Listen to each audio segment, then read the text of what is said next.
All right. Oh, hang on. I gotta mute myself here.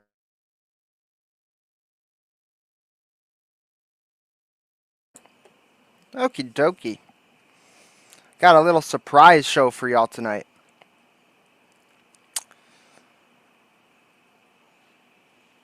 Just gotta make sure we're live here. Where the hell is my stream? There she is. All right. Surprise show, impromptu. We're gonna start off with the intro song, and then we're gonna kick right into it. Internet's been a little fussy today, so hopefully things go well. Hopefully we get some homeboys in the chat, like Daniel. What's up, Daniel? Good to see you, homeboy. Good to see you. Gary Newman, we just started. Haven't even gotten to our intro song yet. It is I, your host, Wigger Allen Poe, coming to serenade you with these bedtime stories and also with the radio dramas as per usual. So let's just start off with our intro song, and I will be right back. Please remember to like, share, subscribe, and leave comments after the video is done. It does help us. Tell your grandma about the show. Tell your neighbor about it. Leave little letters in their mailbox, and subscribe to Exposing Powerful Lies. All right, y'all, let's get it.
All right, y'all. Here it is. It is I, your host, Wigger Allen Poe, for another spooky late night porch stream story time. What do you want to call it? Shindig? I don't want to say extravaganza. I feel like Andy owns that word now. I feel like I'm copping his style every time I want to use the word extravaganza, but you know, it is kind of an extravaganza. We are doing another little story time stream, so I hope you guys enjoy it. Now, if you guys will recall, when we did Sand Kings, I talked about how I discovered that story from a book that my uncle got me that was, you know, this freaking big, and it was full of short horror stories, weird tales, weird fiction, in the vein of H.P. Lovecraft. Well, I went into the vaults and I busted it out, y'all. I busted out the giant book. And so this is what we will be reading from tonight. The Weird by Anne and Jeff Vandermeer, edited by them anyways. This thing is a freaking compendium, dude. This thing was in a bin in my grandmother's basement, all bent up, and so it's a little wiggly. But, dude, there is so much good stuff in here. This is the very book that I first read Sand Kings out of. And really, there's just, I mean, so many authors. I can just go into the table of contents right now and show you a little peek of what we got going on here. Franz Kafka, Stephen King. He's kind of gay now. You know, I wish Stephen King wasn't so gay, but maybe the story in here's good. All right, I'll give it a fair shake. Neil Gaiman. I know Joyce Carol Oates was in there. Let's see. Michael Chabon, William Gibson, Kelly Link, Haruki Murakami, Mervyn Peake. They got, of course, Lord Dunsany, H.P. Lovecraft. They even got, what's his name? Ramsey Campbell's The Brood, which, how cool is that? What's up, KF? Good to see you, homegirl. Finally catching the live again. Well, we're glad to have you here. We've been doing some pretty fun radio shows lately and also some story time streams. The story today that we're going to be reading is pretty short. It's not going to take us too long. I just drank some methylene blue right before we went live, and I noticed last time I streamed I did that, and it makes my lips blue. And I didn't notice while I was going live, but then when I watched the replay, I was like, oh, God, it looks so bad. So ignore my blue lips, please. Let's see, who else we got in this little book here? Oh yeah, Thomas Ligotti, dude. They got a Thomas Ligotti story in here. Lots of stories, y'all. Lots of stories. So no shortage of content we can go through. Harlan Ellison. As I was going through the vaults, I was just remembering all of the awesome books I have in that collection. I so badly wish I could bust them out, put them out on display for easier access, but so many good books in the collection. I had found a short story book of Harlan Ellison's, the Shatterday book, actually. So I thought about doing that. Robert Bloch. They got Jerome Bixby's It's a Good Life, which I'm sure for our Twilight Zone fans will know that episode was, you know, that was made into an episode with the little boy sends people into the cornfield. So that story's in here. Let's see. Charles Beaumont, another Twilight Zone alumni. Charles Beaumont wrote, I don't want to say most of the Twilight Zone episodes, but he wrote a large portion of the Twilight Zone. His story, The Howling Man, is in here, and that itself is a Twilight Zone episode. Let's see. Who else we got in here? I'm just looking for names I recognize. Michael Shea, The Autopsy. Come on, y'all. Me and Basil Analyzer did our Guillermo del Toro Cabinet of Curiosity stream, where we covered the episode The Autopsy, which is based on this story. Who else we got in here? Joyce Carol Oates, The Boy in the Tree, or is it Family? No, that one's Family. The Boy in the Tree is Elizabeth Hand. Yes. Laird Barron, a bunch of different authors. Today, we are reading The Hungry House by Robert Bloch. If you guys know Robert Bloch, friend of H.P. Lovecraft himself, one of the members of the Lovecraft Circle. He wrote the book Psycho, which Alfred Hitchcock turned into the movie Psycho. His story, The Hungry House, is pretty short. I read it 13 years ago, all the way back when I read Sand Kings, and I was going through this book. Uh-oh, I just lost my place. I read it back then, and I remember thinking, man, this story is really cool. It's got, I'm not going to spoil it. I don't remember how it ends, so I'm sort of going in blind. But I remember a little bit about what it's like. And then afterwards, we got our usual radio shindigs to get into. I'm just trying to drag my feet a little bit, because once I start reading, I'm not going to be able to smoke. So let's just go ahead and hang out for a second. let's just cool it for a little bit, all right? How's everybody doing tonight? Hope y'all are doing good. I've been having a good day today. Just hanging out. Work went very quickly, very goodly. Got done at like 1:45 today, so it was very nice, easy day. Everybody had a stream, or everybody's streaming right now. See, I checked before I went live, and I saw that Jamie wasn't streaming. She was doing a premiere, so I don't feel bad about over-streaming premieres. And because of work and all this stuff, it's like we just don't have the luxury of sitting around until 11:30 when everybody's done going live. I didn't see if Jim Bob was going. I didn't see if Jay was going or not, so forgive me if he is. But, you know, we got to do what we got to do. Wigger Allen Poe was finna roll up with a porch stream. Shawty. My brother told me that it was extremely cringe how I use young people slang. So I'm trying to lean into that a little bit. Shawty, we finna read some frickin' bedtime stories tonight. Aight?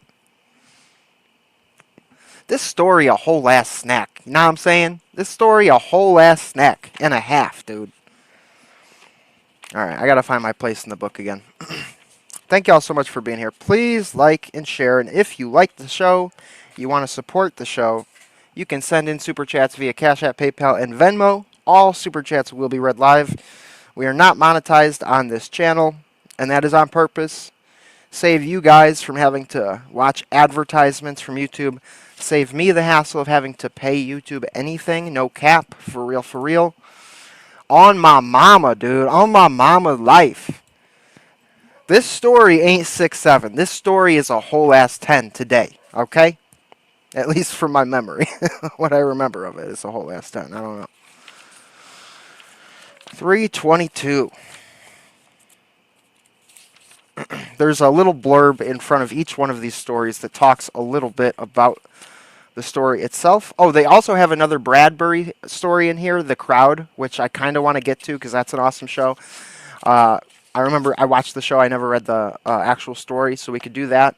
And if we really want to, we could watch the actual episode of Skeleton, the story that we read earlier this week. That could be fun because you know who plays Harris?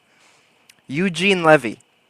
And frickin' the guy who plays the Munnigan, the doctor, is another frickin' common actor. I don't remember his name. But it's an awesome show. So maybe we'll watch that tonight. I don't know.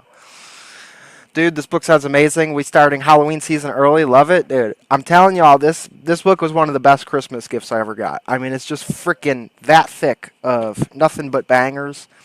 And it's all like the Lovecraft style, short horror, weird fiction. It's great. Alright. Almost there. Almost there. There we go. Let's see. I'm trying to remember if there's anything else I wanted to say before we start her off. Oh, yeah. The music. Hello. Hello. We're going to try some background music again. Please let me know in the chat if it's too loud because I've never done this before with this specific ambient track, and so it might be too loud. So we're going to just start playing it right now. And I'm sure there's some peaks and whatnot, some peaks and valleys that happen. So let's get the microphone close. How's it sounding, y'all? Does it sound annoying? We want the music to be really beneath the audio of my voice. Very much so beneath the audio. We don't want it ringing out at all. We want it to be low. But last stream I put on music, and when I went back to check it out, you could barely hear the music at all. We don't want it to be barely audible, okay? We want to be able to provide ambiance without it coming over. So let me mute my mic real quick, and I'll listen to it on my end.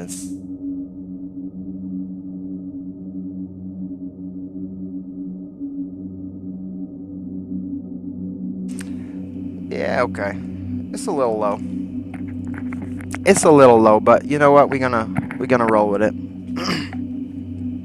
Let's start her off. Thank y'all so much for being here. And if this kind of thing ain't your thing, you know, look, I get it. All right. I'm doing the thing that they say you should never do with your YouTube channel. You know, it's like we all know if I wanted to really up our numbers, if I really wanted to get those numbers up, I could do debate review, I could do an interview, I could bring guests on, I could do all that, I could talk about Orthodox stuff. I love doing that, but I really enjoy doing this. I really enjoy sharing my passions with you guys, and so I'm not really too worried about it. I know that there's a small niche of people in our circle who are going to be interested in this kind of thing, but for those of you who do like it, the real ones here, shouts out to you. Let's enjoy some short horror fiction. And let's get after it, y'all. Lovecraft doesn't get enough love in the movie industry, and neither does Poe. Poe really is the one who's lacking. Lovecraft has gotten quite a resurgence, but I agree. There's really a very small amount of actually good Lovecraft movies. There's some, The Mouth of Madness, John Carpenter classic. You got all the Stuart Gordon movies, which may or may not be your thing. I mean, I do like them, but they're not really Lovecraft in theme or style. They're really just sort of taking it and going in a totally different direction. A little too heavy on the, you know what I'm saying. For those of you who know the movies, you know what I'm saying. A little too heavy-handed there. What else? What are some other good Lovecraft movies? We got The Color Out of Space with Nick Cage. So there's some decent ones. Poe, all we really have are the Roger Corman, Telltale Heart, the trilogy of... Was that Trilogy of Terror, was it called? Or I forget what it was called. The Black Cat. Those Poe stories were adapted back in the 60s, but, Color Out of Space didn't hit for me. That's a Lovecraft one, isn't it? Really? You didn't like that one? Dude, that's surprising. I kind of liked that. It was actually the closest adaptation to that story that I've seen on film yet. That has been adapted a few times. There was a German Color Out of Space movie filmed all in black and white called Die Farbe. That one was kind of boring. I have that one on DVD. So when I saw the Nick Cage one, I was happy with it, but I could get it if not your thing. Dagon by Stuart Gordon, Reanimator, From Beyond. Then you had the Necronomicon 1 and 2 that were really good. We got a bunch of Lovecraft movies. Oh snap! It's Aisha in the house. What's up, home girl? Hi Jerry, how are you? I'm doing good. How are you? Happy to have you here. Welcome, welcome. You're just in time. We're about to get started. We are doing short story reading to start her off, and then we're going into radio / potential episode of TV. So we'll see where we go with this. But we're going to start her off with The Hungry House by Robert Bloch. Let's get after it, y'all. I want to keep reading the chat. It's getting me distracted. He kept comparing it to Mandy. Yeah, same. Very similar. Very similar. For if you like the original Lovecraft story, it's awesome. So I would recommend maybe going back and reading the original story. That's one of Lovecraft's really good stories. All right. Robert Bloch lived 1917 to 1994. Robert Bloch was an iconic American writer, primarily of crime, horror, and science fiction. Bloch wrote hundreds of short stories and over 20 novels. As one of the youngest members of the so-called Lovecraft Circle, Bloch found a needed mentor in H.P. Lovecraft, among the first to encourage his talent. Early on, Bloch contributed to pulp magazines such as Weird Tales, and later won the Hugo Award, the Bram Stoker Award, and the World Fantasy Award. The pop culture popularity of his novel, Psycho, which became the model for mindless slasher films, tended to obscure Bloch's much more subtle talents. The Hungry House, published in 1951, represents Bloch at his most complex and devastating. So that's the little blurb introduction. Shouts out to Alexandra Union. What's going on, homie? Good to have you here. Welcome, welcome. Oh, you know what? Let me write a banner here like we did for the last story. We are reading The Hungry House.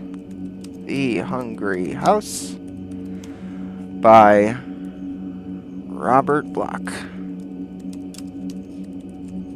1951, was it? Yeah, 1951. All right. Pop this on screen because people are going to come in and they're not going to have any idea what's going on.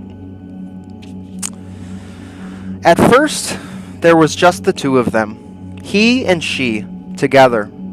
That's the way it was when they bought the house. Then it came. Perhaps it was there all the time, waiting for them in the house. At any rate, it was there now, and there was nothing they could do.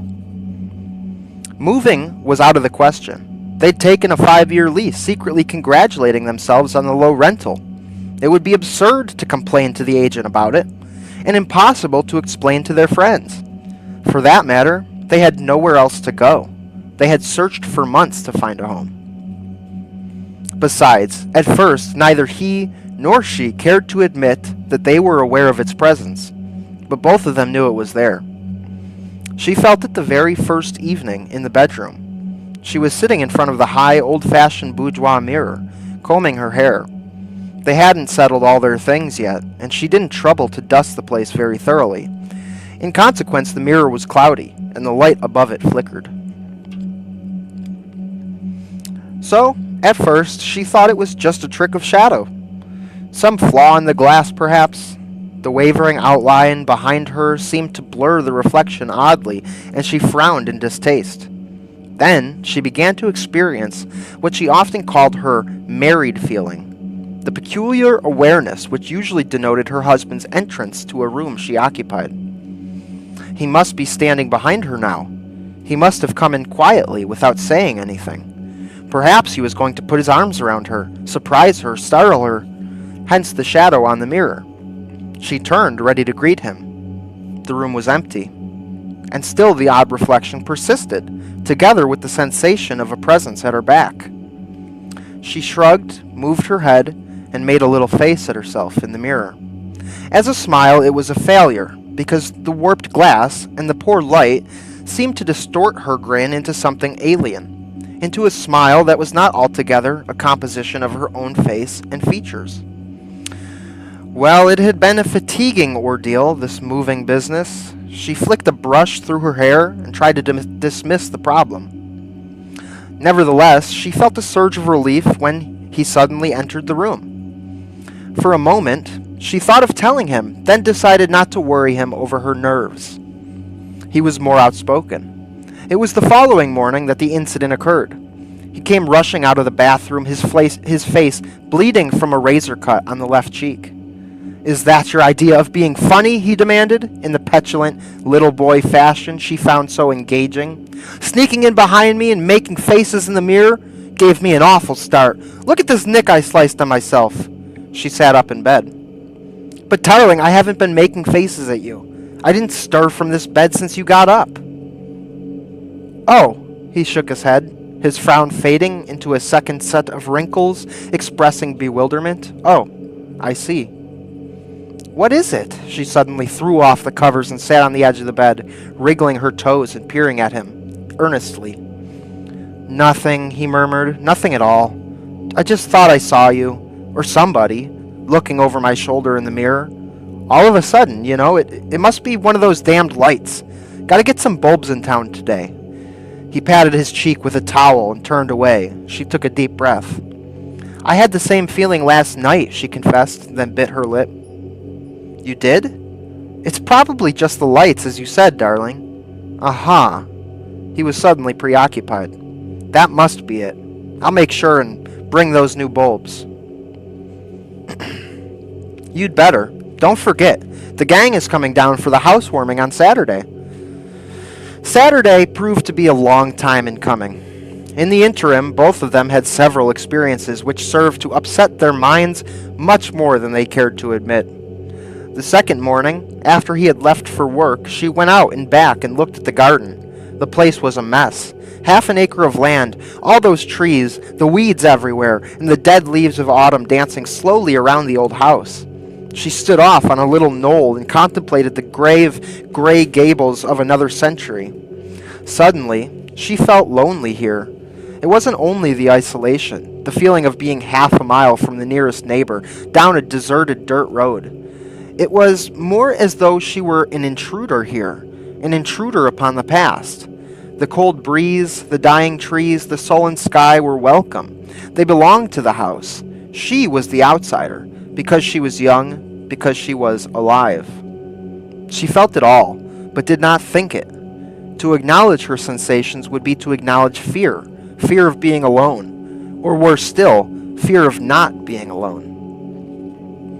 Because as she stood there, the back door closed. Oh, it was the autumn wind, all right. Even though the door didn't bang or slam shut, it merely closed. But that was the wind's work. It had to be.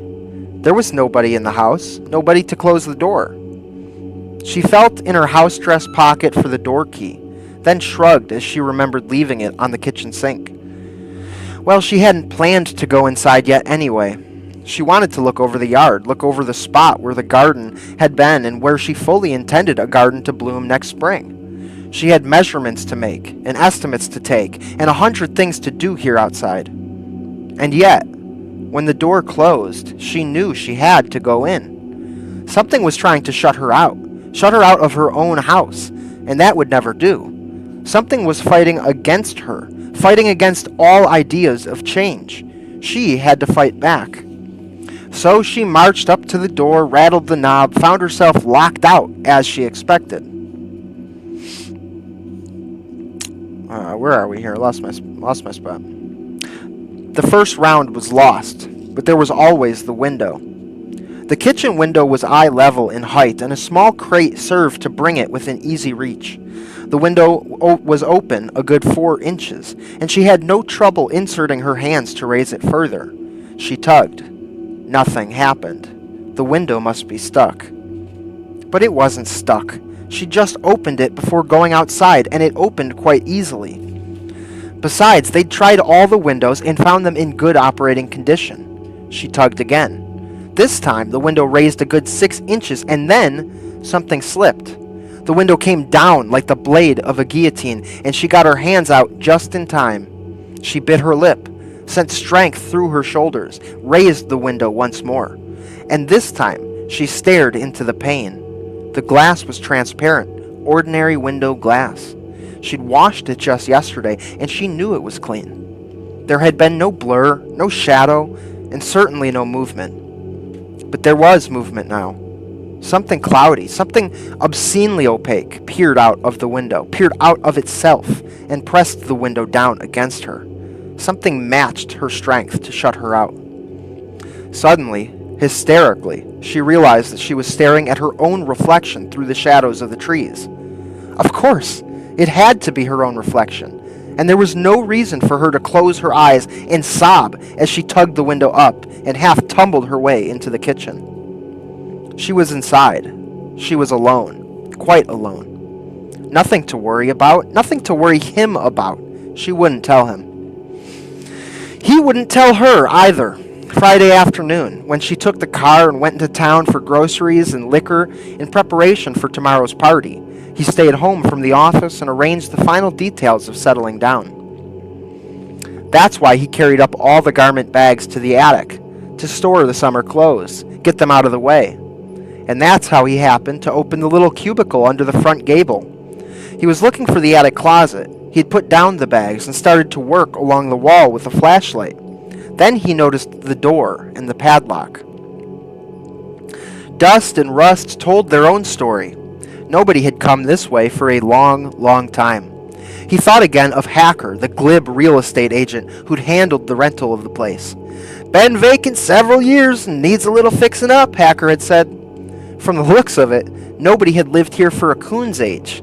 All the better, he could force the lock with a common file. He went downstairs for the file and returned quickly, noting as he did so the heavy attic dust. Apparently the former occupants had left in something of a hurry. Debris was scattered everywhere, and swaths and swirls scored the dust to indicate that belongings had been dragged and hauled and swept along in a haphazard fashion. Well, he had all winter to straighten things out, and right now he'd settle for storing the garment bags. Clipping the flashlight to his belt, he bent over the lock, file in hand, and tried his skill at breaking and entering. The lock sprung. He tugged at the door, opened it, inhaled a gust of moldy dampness, then raised the flash and directed the beam into the long, narrow closet. 1,000 silver slivers stabbed at his eyeballs. Golden, gleaming fire seared his pupils. He jerked the flashlight back, sent the beam upwards. Again, lances of light entered his eyes. Suddenly he adjusted his vision and comprehension. He stood peering into a room full of mirrors. They hung from cords, lay in corners, stood all along the walls in rows. There was a tall, stately, full-length mirror set in a door, a pair of plate glass ovals inset in old-fashioned dresser tops, a panel glass, and even a complete dismantled bathroom medicine cabinet similar to the one that they had just installed. And the floor was lined with hand mirrors of all sizes and shapes. he noted an ornate silver-handled mirror straight from a woman's dressing table. Behind it stood the vanity mirror removed from the table itself. And there were pocket mirrors, mirrors from purse compacts, mirrors of every size and shape. Against the far wall stood a whole series of looking-glass slabs that appeared to have been mounted at one time in a bedroom wall.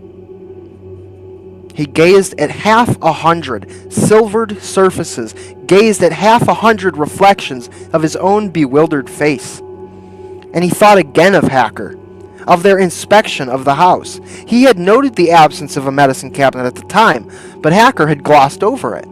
Somehow he hadn't realized that there were no mirrors of any sort in the house. Of course, there was no furniture, but still, one might expect a door panel in a place this old. No mirrors? Why? And why were they all stacked away up here, under lock and key? It was interesting. His wife might like some of these. That silver-handled beauty mirror, for example. He'd have to tell her about this. He stepped cautiously into the closet, dragging the garment bags after him. There didn't seem to be any clothes poles here, or any hooks.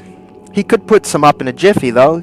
He piled the bags in a heap, stooping, and the flashlight glittered on 1,000 surfaces, sent facets of fire into his face. Then the fire faded. The silver surfaces darkened oddly.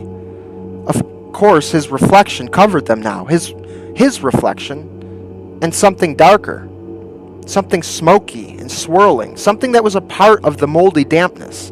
Something that choked the closet with its presence. It was behind him. No, at one side. No, in front of him. All around him.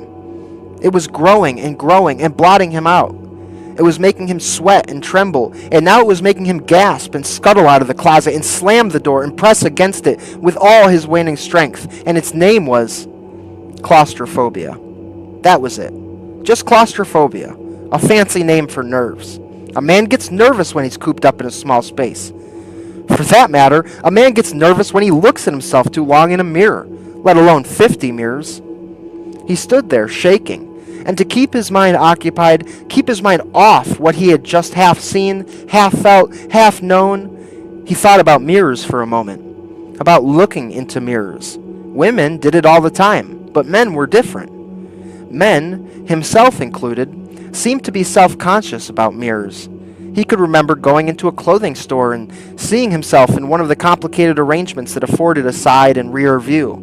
What a shock that had been, the first time. And every time, for that matter, a man looks different in a mirror. Not the way he imagines himself to be, knows himself to be. A mirror distorts. That's why men hum and sing and whistle while they shave, to keep their minds off their reflections. Otherwise, they'd go crazy. What was the name of that Greek mythological character who was in love with his own image? Narcissus. That was it. Staring into a pool for hours. Women could do it, though.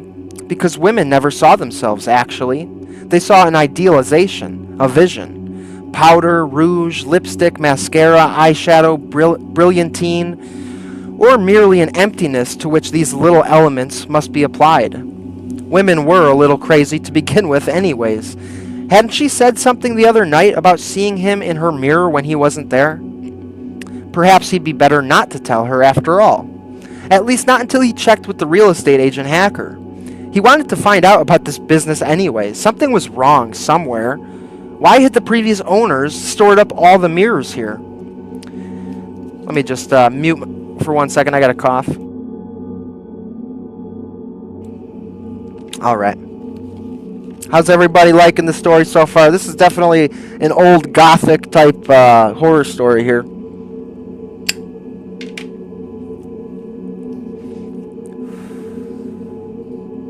He began to walk back through the attic, forcing himself to go slowly, forcing himself to think of something, anything, except the fright he had had in the room of reflections. Reflect on something. Reflections. Who's afraid of the big, bad reflection? Another myth, wasn't it? Vampires. They had no reflections. Tell me the truth now, Hacker. The people who built this house, were they vampires? That was a pleasant thought. That was a pleasant thought to carry downstairs in the afternoon twilight, to hug to your bosom in the gloom while the floors creaked and the shutters banged and the night came down in the house of shadows, where something peered around the corners and grinned at you in the mirror on the walls.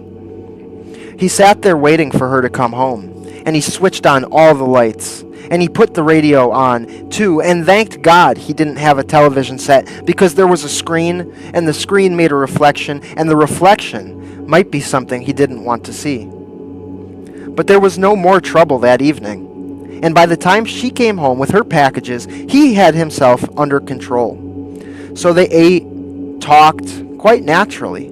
Oh, quite naturally. And if it was listening, it wouldn't know they were both afraid. They made their preparations for the party, and called up a few people on the phone. And just on the spur of the moment, he suggested inviting Hacker too. So that was done, and they went to bed. The lights were all out, and that meant the mirrors were dark, and he could sleep. Only in the morning, it was difficult to shave, and he caught her. Yes, he caught her putting on her makeup in the kitchen, using the little compact from her purse and carefully cupping her hand against reflections. But he didn't tell her, and she didn't tell him. And if it guessed their secrets, it kept silent.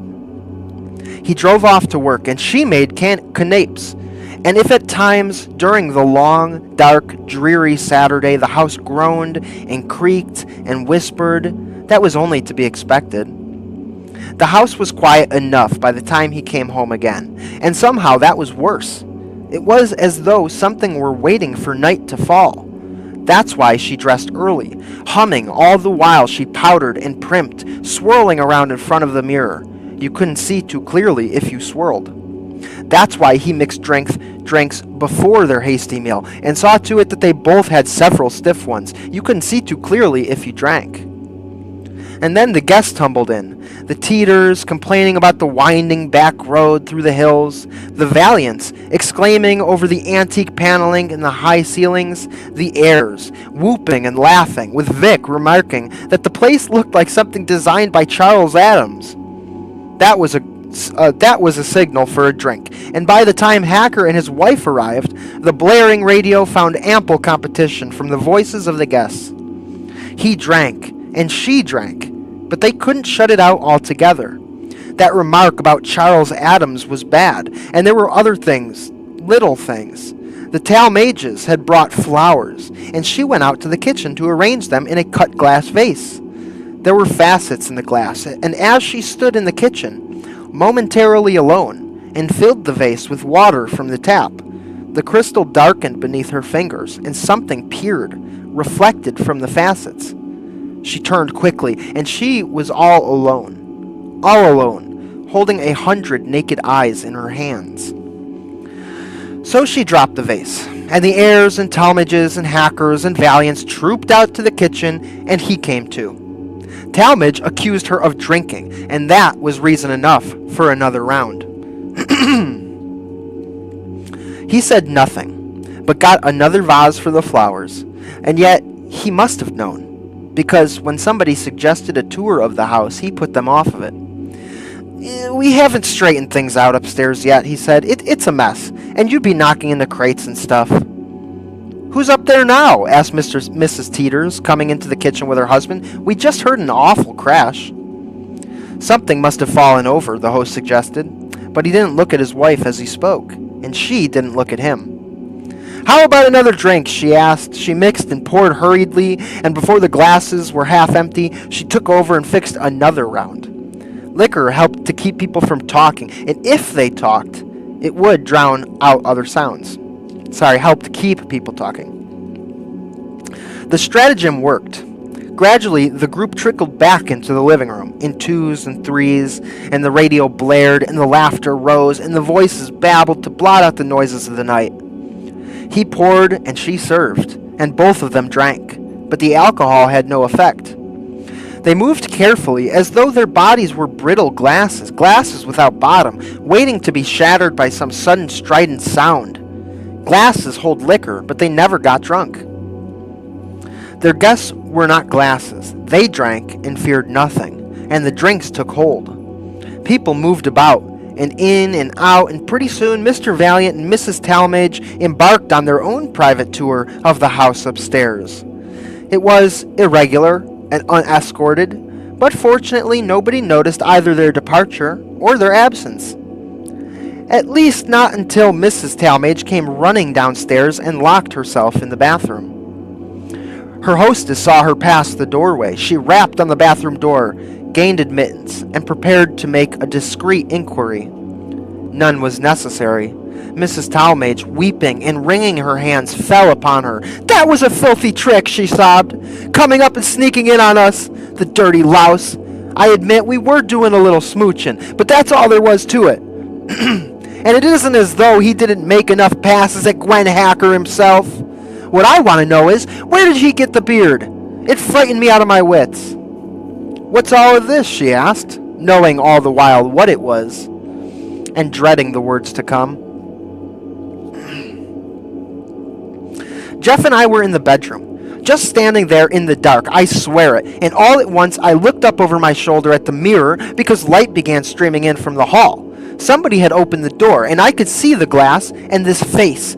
Oh, it was my husband, all right, but he had a beard on, and the way he came slinking in, glaring at us. Sobs choked off the rest. Mrs. Talmage trembled so that she wasn't aware of the tremors which racked the frame of her hostess. She, for her part, strained to hear the rest. "Sneaked right out again before we could do anything.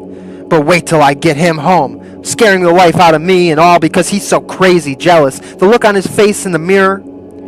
She soothed Mrs. Talmage. She comforted Mrs. Talmage. She placated Mrs. Talmage. And all the while there was nothing to soothe or calm or placate her own agitation.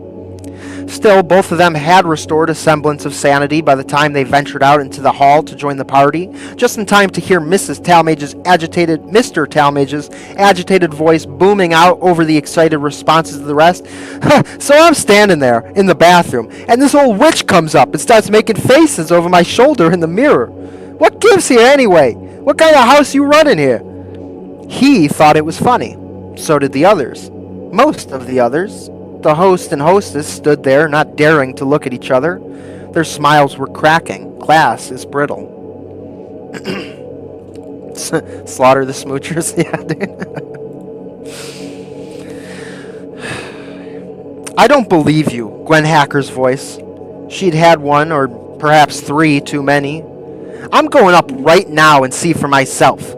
She winked at her host and moved towards the stairs. Hey, hold on!" He was too late. She swept or wobbled past him. "Halloween prank," said Talmage, nudging him. "Old babe in a fancy hairdo. Saw her plain as day. What you cook up for us here anyway?" He began to stammer anything to halt the flood of foolish babbling. She moved close to him, wanting to listen, wanting to believe, wanting to do anything but think of Gwen Hacker upstairs, all alone, upstairs, looking into a mirror and waiting to see. The screams came then. Not sobs, not laughter, but screams. He took the stairs 2 at a time. Fat Mr. Hacker was right behind him, and the others straggled along, suddenly silent. There was the sound of feet clubbing the staircase, the sound of heavy breathing, and over everything the continuous, high-pitched shriek of a woman confronted with terror too great to contain. It oozed out of Gwen Hacker's voice, oozed out of her body as she staggered and half fell into her husband's arms in the hall. The light was streaming out of the bathroom, and it fell upon the mirror that was empty of all reflections, fell upon her face that was empty of all expression. They crowded around the Hackers. He and she were on either side, and the others clustered in front, and they moved along the hall to her bedroom and helped Mr. Hacker stretch his wife out on the bed. She had passed out, and somebody mumbled something about a doctor, and somebody else said, "No, never mind, she'll be all right in a minute." And somebody else said, "Well, I think we'd better be getting along." For the first time, everybody seemed to be aware of the old house and the darkness and the way the floors creaked and the windows rattled and the shutters banged. Everyone was suddenly sober, solicitous, and extremely anxious to leave. Hacker bent over his wife, chafing her wrists, forcing her to swallow water, watching her whimper her way out of emptiness. The host and hostess silently procured hats and coats and listened to expressions of polite regret, hasty farewells, and poorly formulated pretenses of, "Had a marvelous time, darling." Tedders, Valiants, Talmadges were swallowed up in the night. He and she went back upstairs, back to the bedroom and the Hackers. It was too dark in the hall and too light in the bedroom, but there they were waiting, and they didn't wait long. Mrs. Hacker sat up suddenly and began to talk. To her husband, to them. "I saw her," she said. "Don't tell me I'm crazy. I saw her, standing on tiptoe behind me, looking right into the mirror, with the same blue ribbon in her hair, the one she wore the day she—" "Please, dear," said Mr. Hacker. She didn't please. "But I saw her, Mary Lou. She made a face at me in the mirror, and she's dead, and you know she's dead. She disappeared 3 years ago, and they never did find the body." Mary Lou Dempster. Hacker was a fat man. He had 2 chins. Both of them wobbled. "She played around here. You know she did. And Wilma Dempster told her to stay away. She knew all about this house, but she wouldn't. And now, oh, her face." More sobs. Hacker patted her on the shoulder. He looked as though he could stand a little shoulder patting himself. But nobody obliged. He stood there. She stood there, still waiting for the rest. "Tell them," said Mrs. Hacker. "Tell them the truth." "All right, but I'd better get you home." "I'll wait. I want you to tell them. You must, now."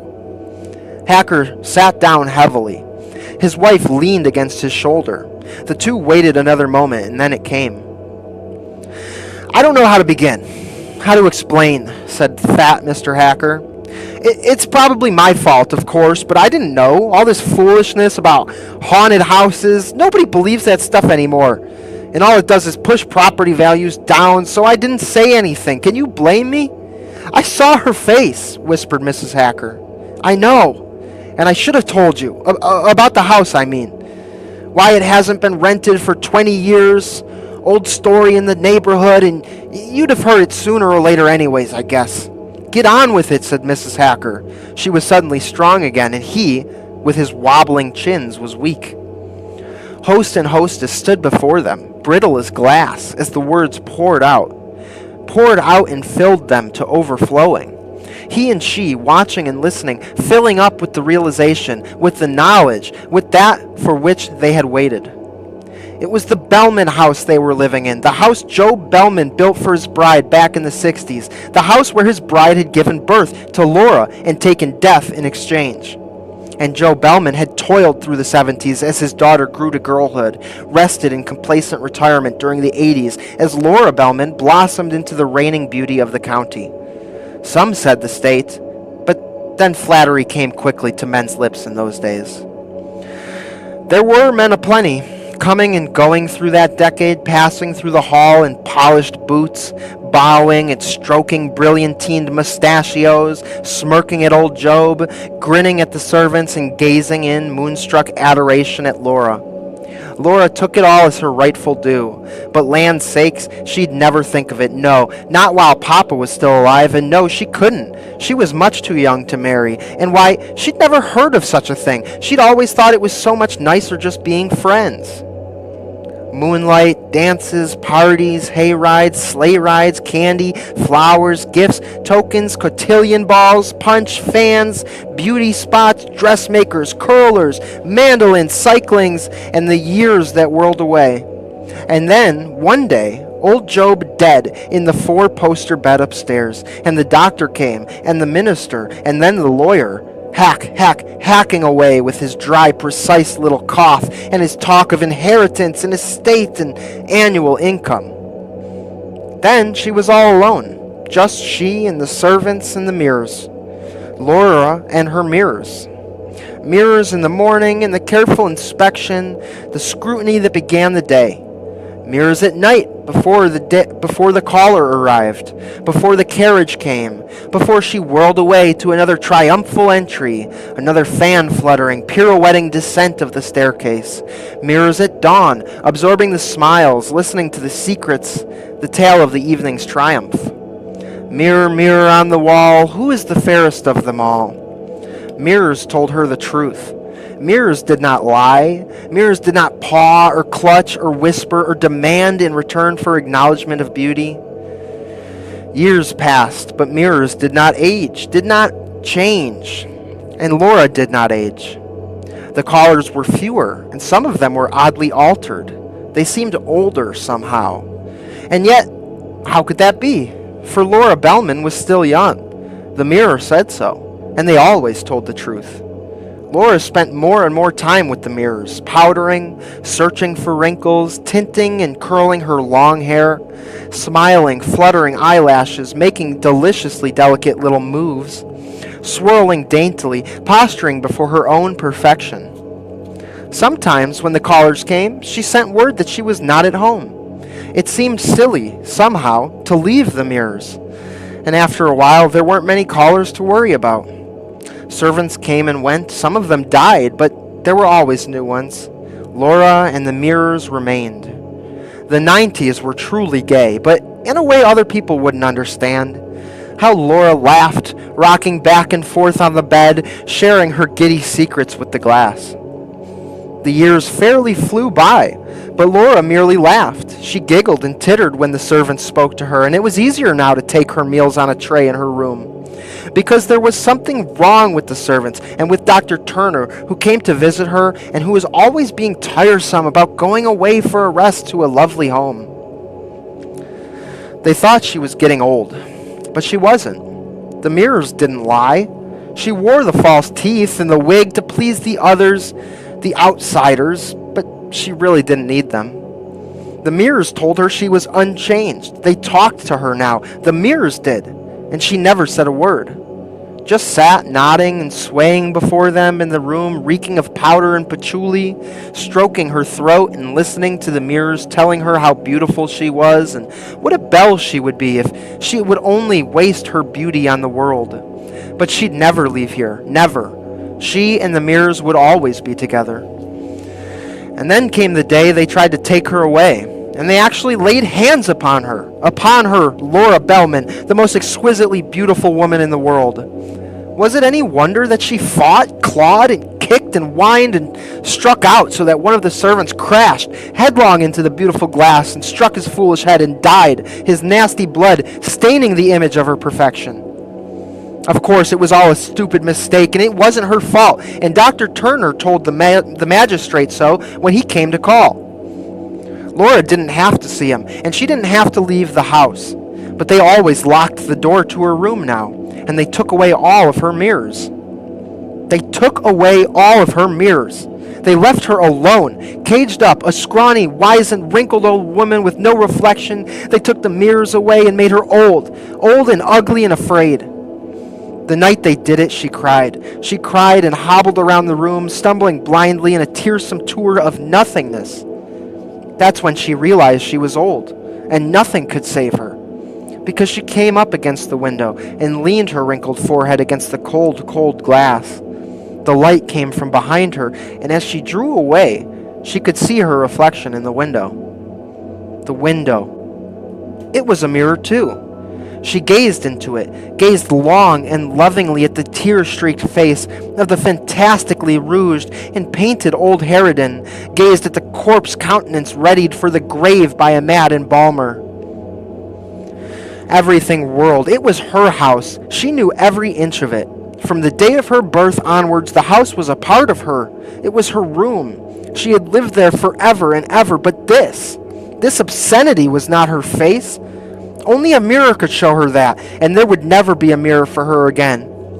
For an instant, she gazed at the truth, and then, mercifully, the gleaming glass of the window pane altered, and once again, she gazed at Laura Bellman, the proudest beauty of them all. She drew herself erect, stepped back, and whirled into a dance. She danced forward, a prim, self-conscious smile on her lips. Danced into the window pane, half through it, until razored splinters of glass tore her scrawny throat. That's how she died, and that's how they found her. The doctor came, and the servants and the lawyer did what must be done. The house was sold, and then sold again. It fell into the hands of a rental agency. There were tenants, but not for long. They had trouble with mirrors. A man died of a heart attack, they said, while adjusting his necktie before the bureau one evening. Grotesque enough, but he had complained to people in the town about strange happenings, and his wife babbled to everyone. A school teacher who rented the place in the 20s passed away in circumstances which Dr. Turner had never seen fit to relate. He had gone to the rental agency and begged them to take the place off the market. That was almost unnecessary, for the Bellman home had its reputation firmly established by now. Whether or not Mary Lou Dempster had disappeared here would never be known. But the little girl had last been seen a year ago on the road leading to the house, and although a search had been made and nothing discovered, there was talk aplenty. Then the new heirs had stepped in briskly with their pooh-poohs and their harsh dismissals of advice, and the house had been cleaned up and put up for rental. So he and she had come to live here, and with it, well, that was the story. All of the story. Mr. Hacker put his arm around Gwen, harumphed, and helped her rise. He was apologetic. He was shamefaced. He was deferential. His eyes never met those of his tenant. He barred the doorway. "We're getting out of here right now," he said. "Lease or no lease?" "That can be arranged, but I can't find you another place tonight, and tomorrow is Saturday. We'll pack and get out of here tomorrow," she spoke up. "Go to a hotel anywhere, but we're leaving." "I'll call you tomorrow," said Hacker. "I'm sure everything will be all right. After all, you've stayed here through the week, and nobody is..." His words trailed off. There was no point in saying any more. The Hackers left, and they were all alone, just the two of them. Just the three of them, that is. But now he and she, were too tired to care. The inevitable letdown, product of overindulgence and overexcitement, was at hand. They had said nothing, for there was nothing to say. They heard nothing, for the house, and it, maintained a somber silence. She went to her room and undressed. He began to walk around the house. First, he went to the kitchen and opened a drawer next to the sink. He took a hammer and smashed the kitchen mirror. Tinkle, tinkle, and then a crash. That was the mirror in the hall. Then upstairs, to the bathroom. Crash and clink of broken glass in the medicine cabinet. And then a smash as he shattered the panel in his room. And now he came to her bedroom and swung the hammer against the huge oval of the vanity, shattering it to bits. He wasn't cut, wasn't excited, wasn't upset, and the mirrors were gone. Every last one of them was gone. They looked at each other for a moment. Then he switched off the lights, tumbled into bed beside her, and sought sleep. The night wore on. All right, let me just quickly, I gotta get it while I can, y'all.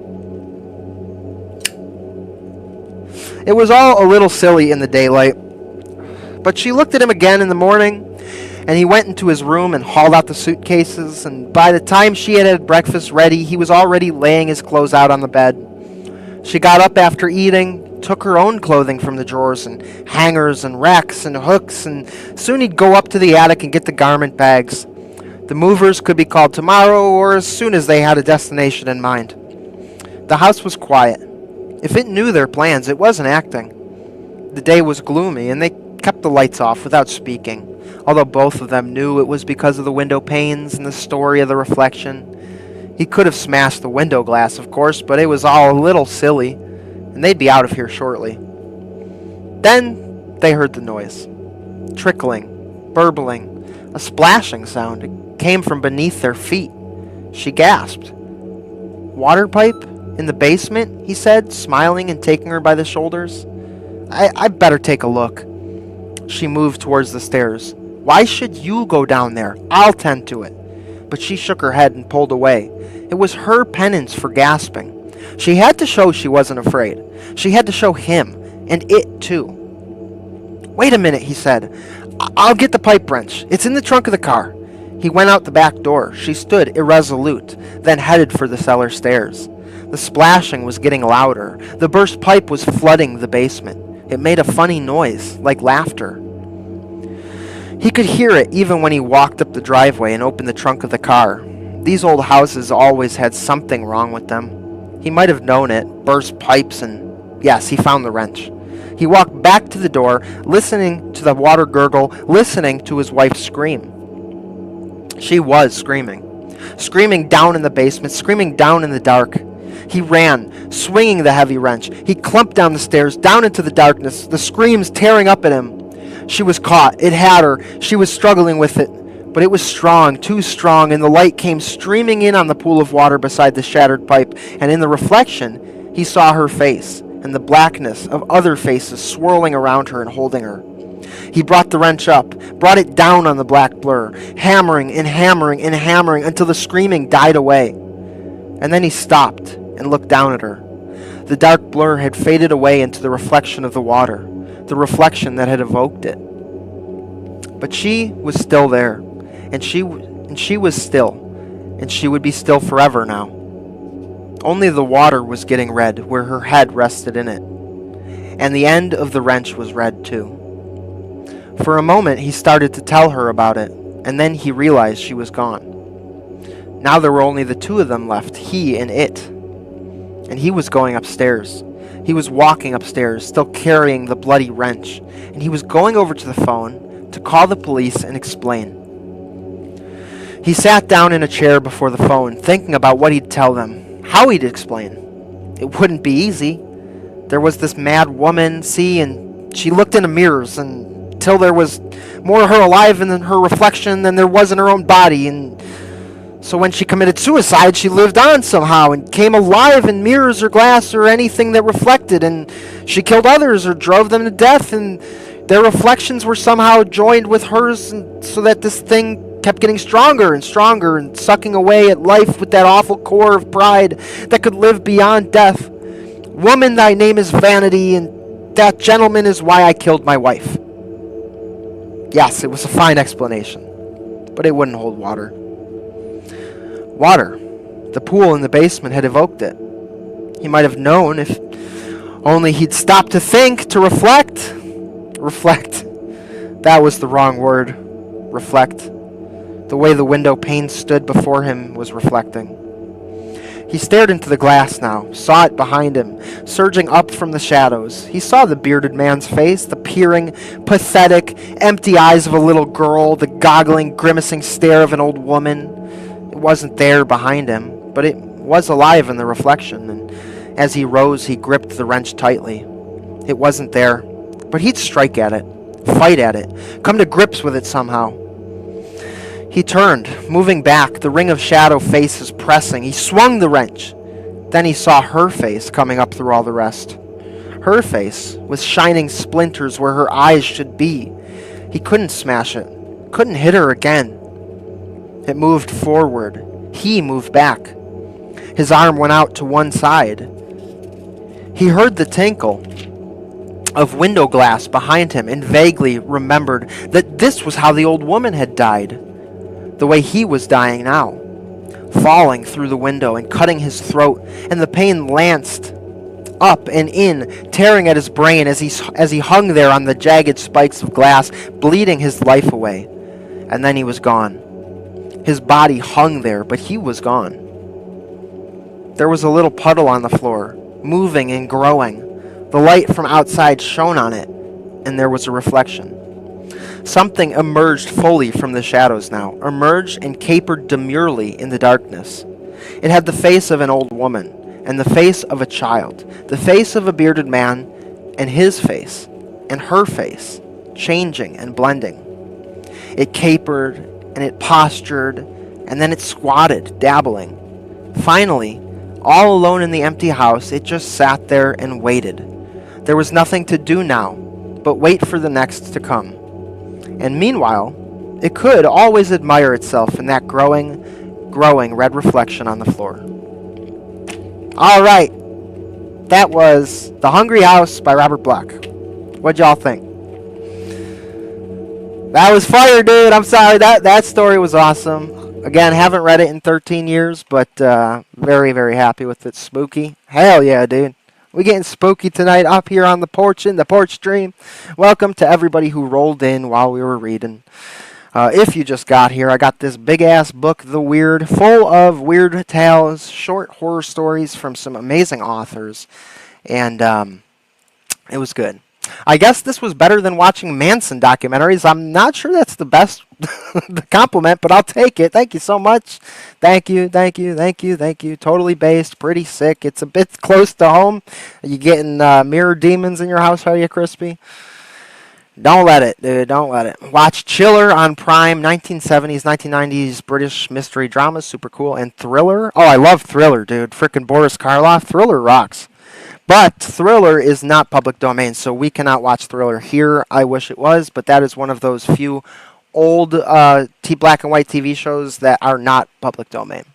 A lot of wife killing lately, yeah. A lot of killing of wives lately, that's for sure. Kind of a theme emerging here on Exposing Powerful Lies, but hey, at least there was no ghost dog in this episode, okay? I'm sorry to Ghost. I know you really want it, but no ghost dog tonight. All right, so for a change of pace, we're going to go ahead and watch the episode of Ray Bradbury Theater for Skeletons, so we can all see Eugene Levy in his prime back in the 1980s, and then we will go on to our radio show to cap off the night. Thank you all so much for being here. Please like and share, and if you like the show, you can send in Super Chats via Cash App, PayPal, and Venmo. All Super Chats will be read live. It really supports the show a lot, and if you want to support the show but not in a monetary way, just like, share, subscribe, tell it to your neighbors, tell it to your family, say, yo, go and watch these scary stories with us, and we will be carrying on with the show. Thank you all so much. Thank you guys for joining us here, and let's pull up the next thing for tonight. What's the book I read from? Asks Alexandria. It is called The Weird, a compendium of strange and dark tales, edited by Anne and Jeff Vandermeer. Hang on. It is just a collection of short stories. I got this 13 years ago. This is where I discovered Sand Kings from, which is the stream we did about a week ago. And after we did that stream, I had talked about this book, and I was like, why don't I go get it? And maybe we could find something good in there. And then when I checked it out, I was like, oh, we got to read The Hungry House, because I remembered reading it way back in the day and liking it. So I figured that's a good one to start off with. All right, let's go ahead with Ray Bradbury Theater Skeleton. So if you missed the last episode of Exposing Powerful Lies, we read this story, Skeleton, by Ray Bradbury. For those of you who don't know, Ray Bradbury had his own TV show back in the 1970s, late 70s, early 80s, where he hosted it, and every episode was another Ray Bradbury story adapted to film. Right? They're all about like 20 minutes long, and there are some frickin' bangers in that show. Some not so good ones, but all of them are Ray Bradbury stories, so you really can't go wrong. I believe we have watched an episode or two on this channel before, but we never watched the Skeletons. So let's go ahead and do that now.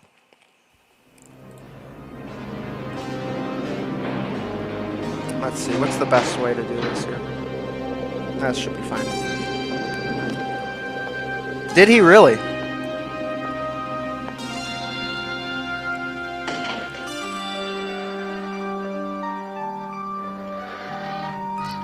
Oh yeah, and before, so as per the Super Chats, all Super Chats are for the foreseeable future. All of the money gathered from the Super Chats are going to be put aside for a new laptop, because this one's about 4 years old now, and I'm getting a lot of use out of this, but I know the day is coming when this thing is gonna putter out finally, breathe its last breath, and join the ghosts in the mirror, so I'm trying to save up now for it. This is actually Ray Bradbury himself walking right here. People ask, where do you get your ideas? Well, right here. All of this is my Martian landscape. Somewhere in this room is an African veldt. Just beyond, perhaps, is a small Illinois town where I grew up. And I'm surrounded on every side by my magician's toy shop. I'll never starve here. I just look around, find what I need, and begin. I'm Ray Bradbury. And this is... Well then, right now, what shall it be? Out of all this, What do I choose to make a story? I never know where the next one will take me. The trip? Exactly 1/2 exhilaration, exactly 1/2 terror. Oh, hell yeah.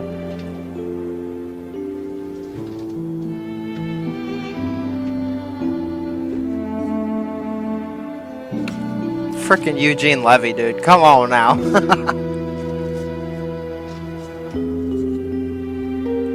Peter Blaze, that's who I was trying to think of. Dude, that guy rocks. That guy's been in Tales from the Crypt. Like, as soon as you see him, you're going to be like, oh, that guy.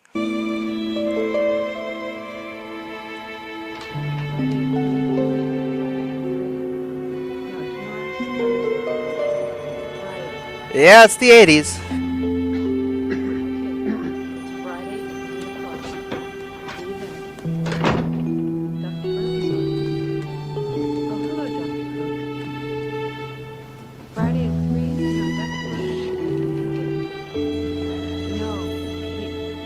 Excuse me, Dr. Cook. I'm going to have to put you on.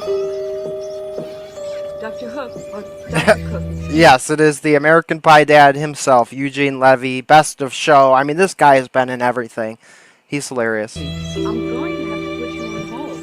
I'll be back in a moment. Crazy how old Eugene Levy is? Yeah, for real. Dr. Burle's office. Oh, hello, Mrs. Needlemeyer. How are you doing? Friday at 3? I'm afraid I've just booked another appointment. It's another way of saying old. Young here. Crazy how old he is in real life right now. But yes, he is young in this episode for sure. Oh, well, maybe I can. Give me a chance to call the other lady back and see if we can do it.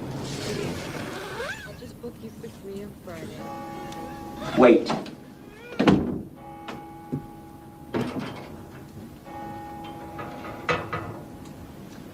$186. The doctor, those other patients are ahead of me. I can wait. That's all I need. They're nervous enough just being here without you staring at them. Here, fill this out. You know all the questions. Fill this. Now, what is it this time, Professor? In January, you thought you had colon cancer. February, you saw a documentary on tuberculosis and came in with coughing fits. March, blood pressure. July, heart. And now, varicose veins. Future of death? Teaching that to your students? Say ah. Ah. What am I supposed to find? Well, I'm not sure, but my throat feels very, peculiar. Yo, what's so cool about this show is that because Ray Bradbury, like, is sort of the head of it, all of these episodes are very faithful adaptations of the stories. So it's not like some anthologies where they take the source material and just sort of, dick off with it. Like, all of these episodes are really faithful. And so for those of you who were there for our last stream where we read the story, you're going to get a kick out of seeing how it is portrayed on screen. Peculiar. You know what you're suffering from? Hell yeah. Suffering. Discovery of the larynx. Doctor, I think it's more than my throat because my elbow and my wrist, my bones. I've been reading more. Bert, have you ever had a sore muscle and continue to irritate it, fuss with it, rub it, and the more you bother with it, the worse it gets? And you realize that you've been causing most of the soreness yourself. Well, son, that's what's with you. My advice to you is to take 2 aspirin and call me in 2 months.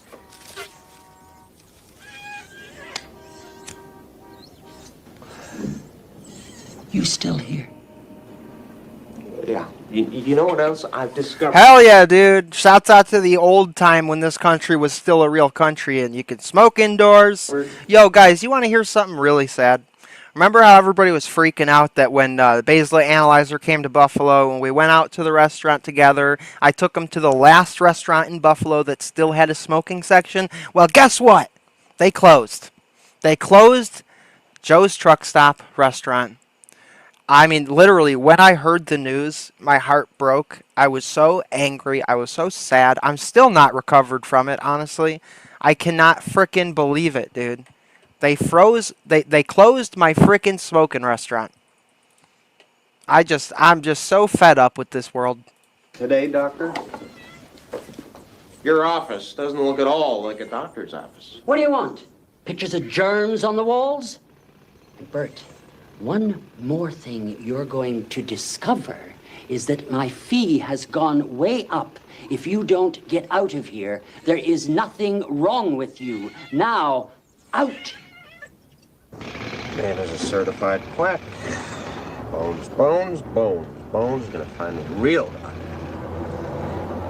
Specialist, osteopath. Of course, osteopath.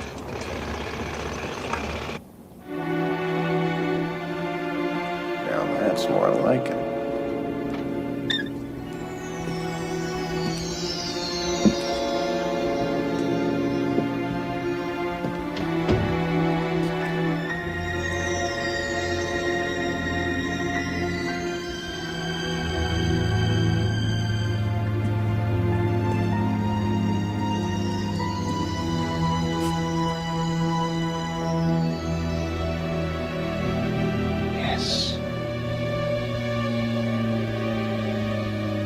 Yes, what?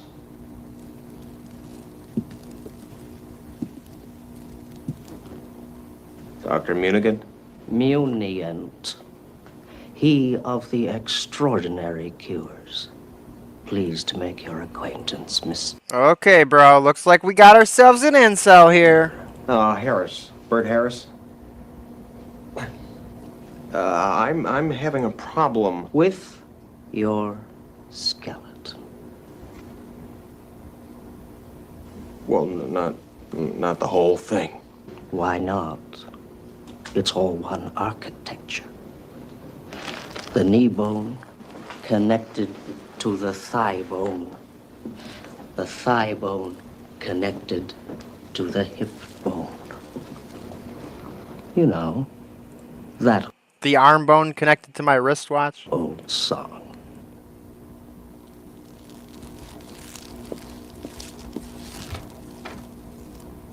Come.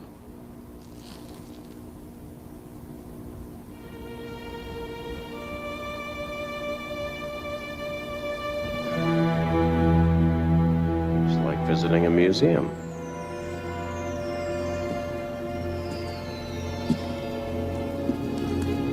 This A is spinal cord.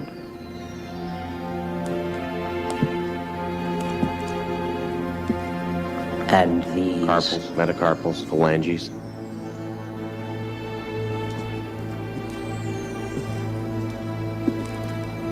and these Cuspids, bicuspids.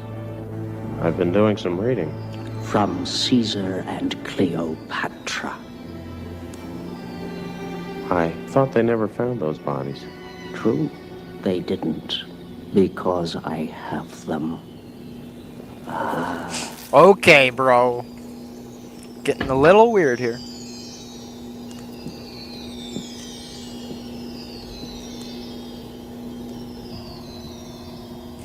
And here's Jimmy Hoffa's skull. But now you.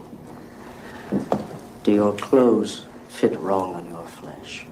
Does your flesh fit wrong on your bones? I never thought about it. Think. Perhaps you came into this world with the wrong-sized skin. So, your skeleton is being smothered by your ill-fitting flesh. Do you wish help?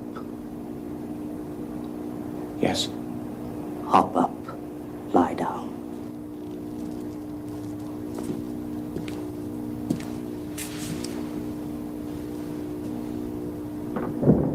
What kind of machine is that? Special. Created it myself.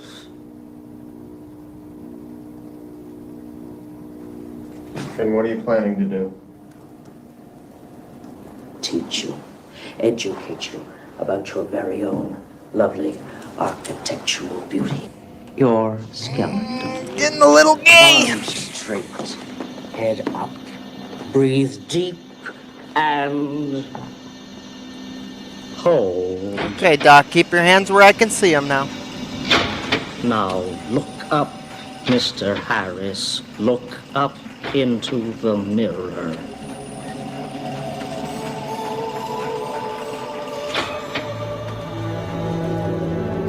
Aha. What? Bad news?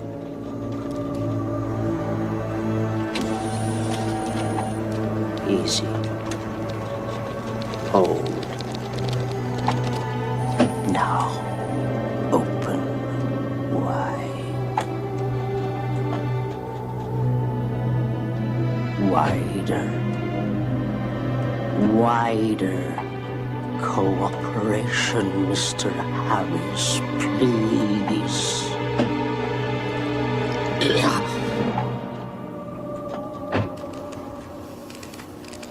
It's no use. How am I supposed to help you if you won't help yourself? You must need my help if you don't trust me.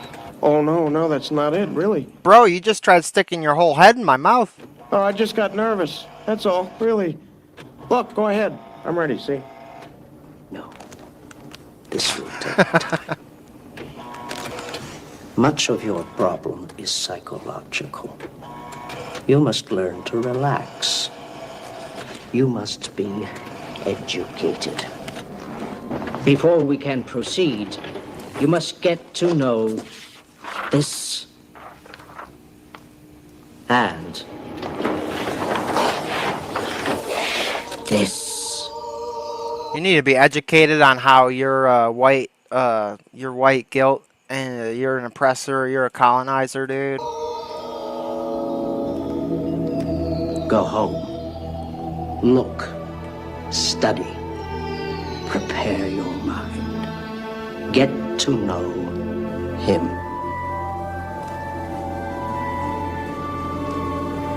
Then come back. Understand?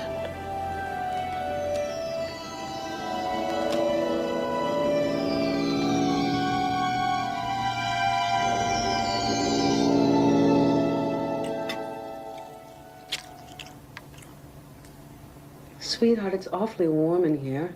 Why don't you take your sweater off? I'm cold. I think I'm coming down with something. You will if you don't eat something. Listen to the expert here. You're fine. A hypochondriac married to a nurse. Perfect match, huh, Bert?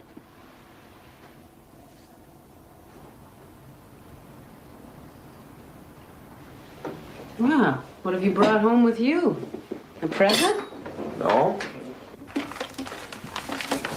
Honey, it's nothing.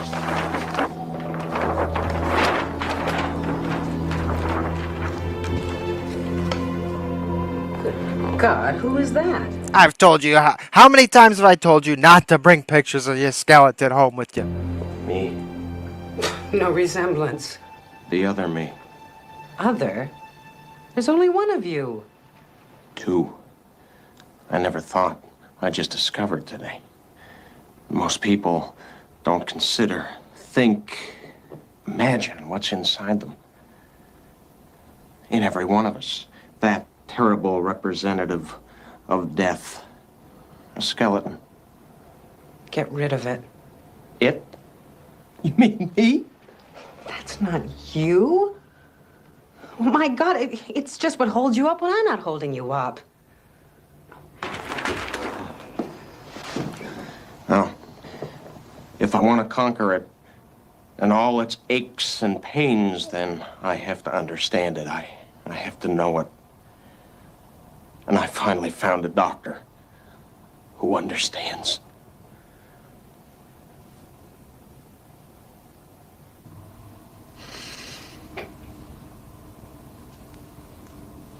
Hmm? You know, she was a lot nicer in the story, I'm just gonna say, okay? She was a freaking sweetheart in the story, and this she's kind of a nag. My ribs don't go all the way down. They stop right here. And I found these funny ones that just dangle in midair.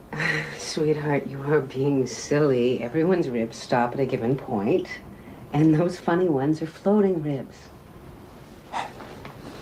Really? Mm-hmm. Well, I hope they don't float around too much.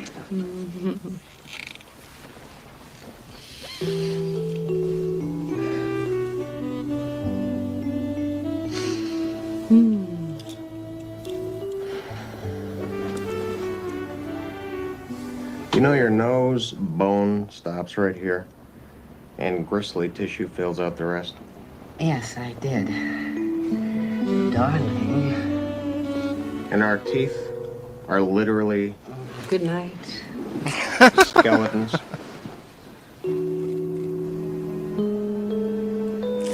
Yeah, it's pretty showing trippy, themselves dude. to the world.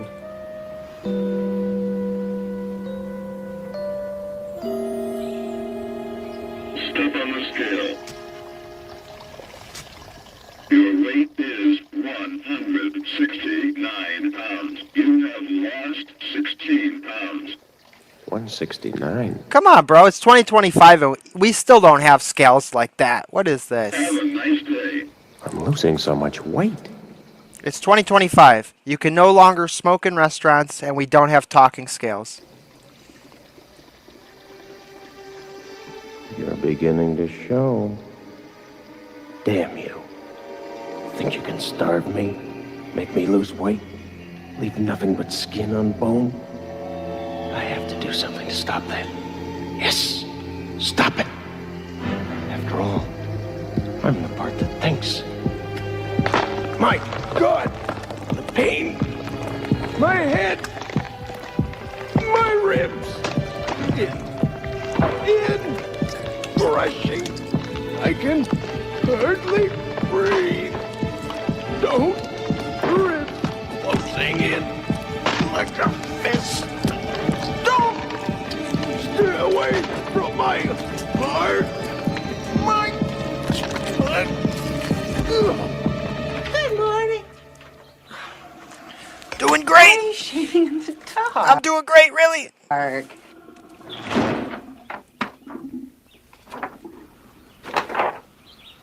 What's the matter?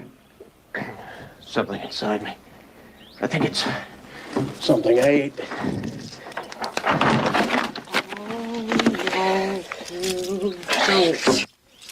I'm fed up with your pills, your syrups, and your sprays. It's house cleaning time around here. Either your friends are leaving or I'm leaving. Clean up day, garage sale day, garbage disposal day. There and there. You don't eat out, you don't eat home, all you eat is pills. Well, that's it. Starting tonight. Damn, it sounds like me. Dun your bones. Speaking of bones. No!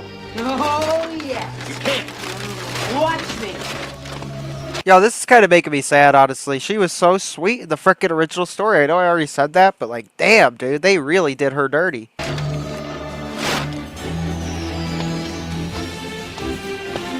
Oh my God.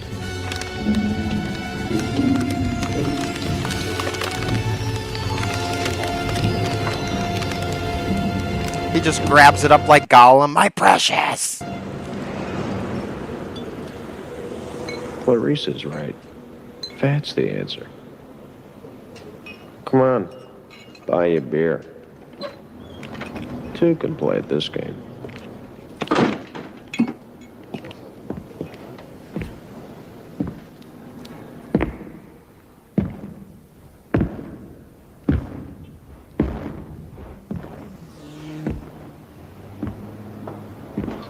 Fill her up, Harry. Bucket of suds coming up. Yeah, I'll have the same, Harry.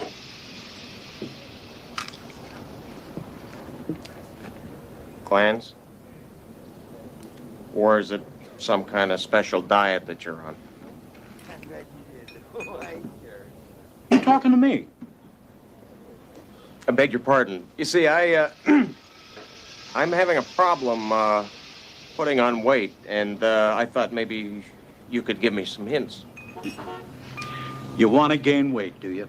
Yes. Well, listen here. Inch by inch, layer by layer, year on year, I have built this bounty, this battleship of a body. Ice creams, pies, banana fritters, Monte Cristo sandwiches dripping in butter. Good. See, I need this. I need to know this. But prepare yourself to meet every vile and terrible person you can possibly meet. This is my favorite part of the whole episode. I love this so much. And pretty soon, you'll be adding the good old fat. Day by day, you'll be building an epidermal buffer between yourself and them. Layers of fat to shield you from their abuse. You'll be cured. Prepared. Cured. That's what Munian said. Pardon?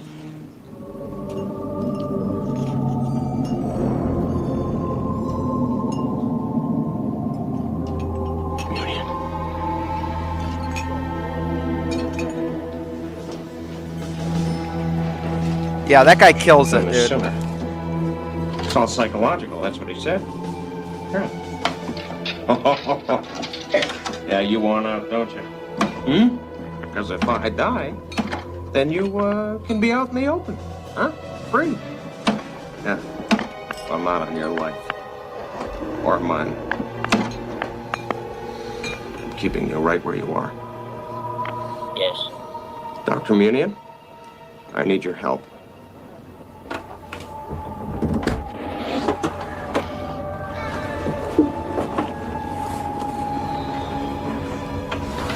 Superb. You know, I wonder if I mean, I called him Munigant when I read the story, but he's saying Muniant.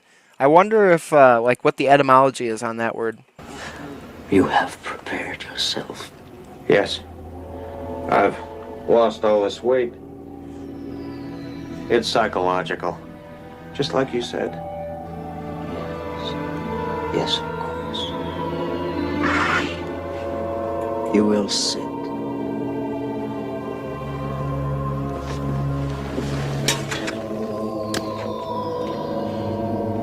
Ever since that day in your office, my bones have ached more than ever. Yeah, I can't eat.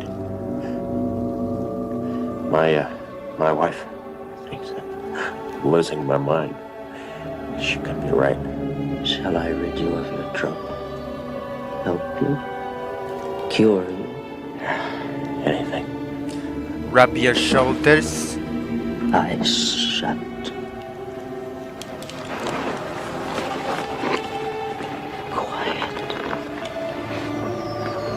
Mouth wide. Oh, it's this old joke. What a man in a dentist chair. Cooperation, Mr. Harris. Right.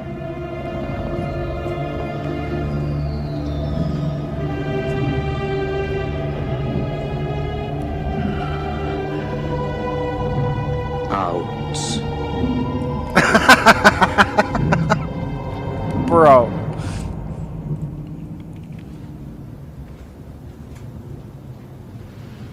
Dr. Munian? Dr. Muniant, why are my Where are you? pants unzippered?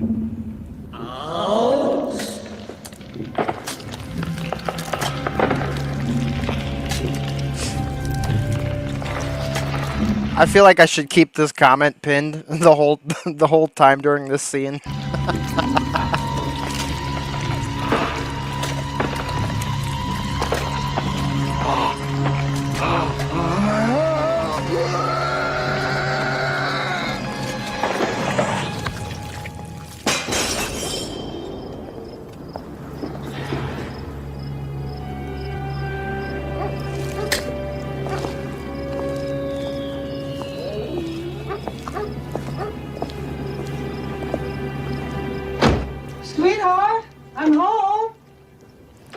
saw the strangest man. You better not be a jellyfish puddle on the floor again.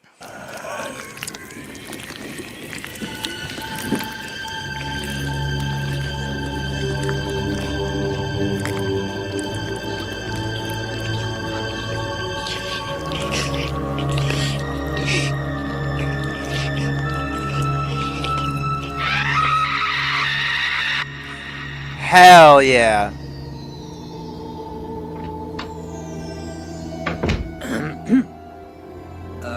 Excuse me, Dr. Munigant? Munigant, he of the extraordinary cures.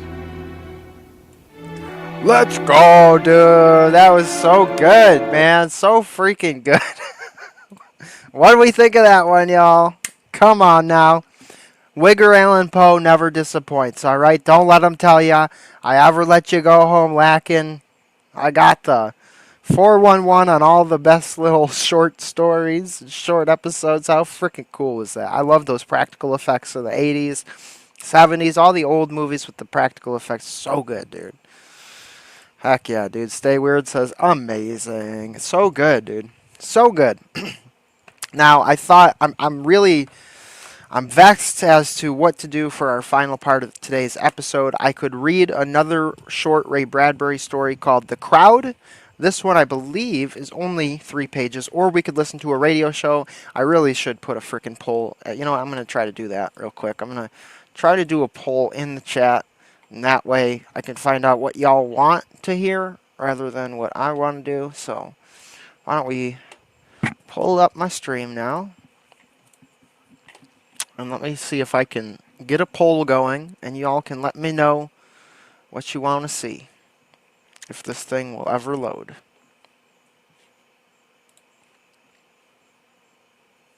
Is the live chat gonna load? Come on now. Live chat. Open panel. Can you please work with me now, please? Okay. Alright, just put in the chat. Put in the chat if you want me to read another story or if you want the radio, and I will go through and count. Because for some reason it's not pulling up the live chat on the laptop here. Probably just needs a minute to load, but I don't got time. I don't got the time to wait on YouTube. John says radio. Alexandria says radio. Daniel says radio. It looks like radio it is, man. Practical effects are so much better than CGI. Yeah, for real, dude. And I have the whole series on box set, but it's all on YouTube as far as I'm aware. So definitely want to check those out. They're all so good. And if you are into Ray Bradbury's stories, like, you could find so many of his stories in that show.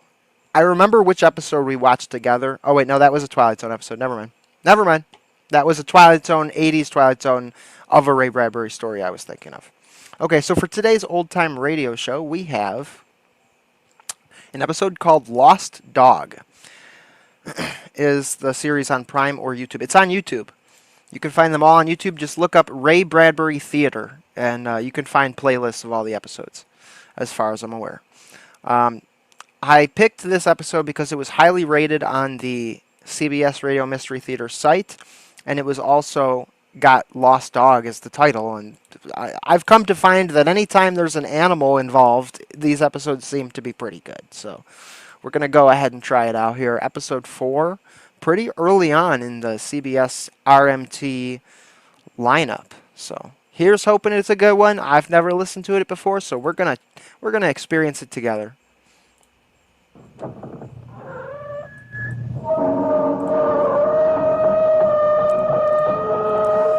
No, Daniel.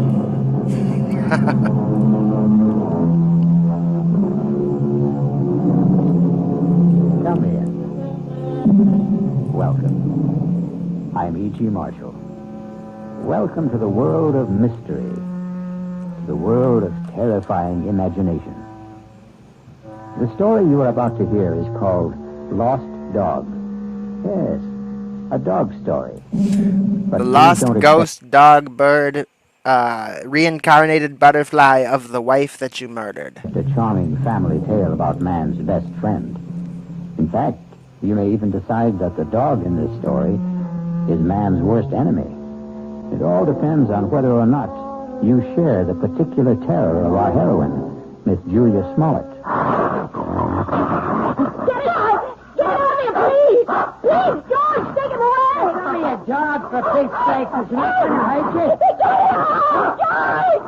Please!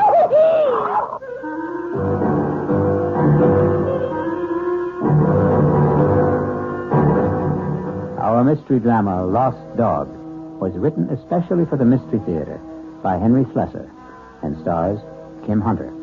It is sponsored in part by the Kellogg Company, makers of Kellogg's Special K cereal. Yeah, I had to watch Rublev in parts as well. It's kind of difficult to just get through that whole thing in one sitting. Return shortly with Act 1. Really good, though.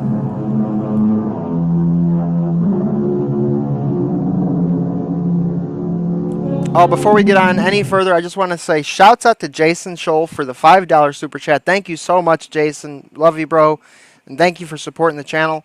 Guys, if you want to support the channel, you can send in all super chats via Cash App, PayPal, and Venmo. I will read all of them live. And thank you so much for supporting me and for keeping me going, keeping me motivated, and showing that you like the show. It really means the world to me and helps me survive. So thank you so much. Our story begins in the quiet parlor of a small suburban house at the end of Elm Street. Well, not completely quiet, since young Ronnie Hughes is once again practicing his scales under the gentle, watchful eyes of his piano teacher, Mrs. Julia Smollett.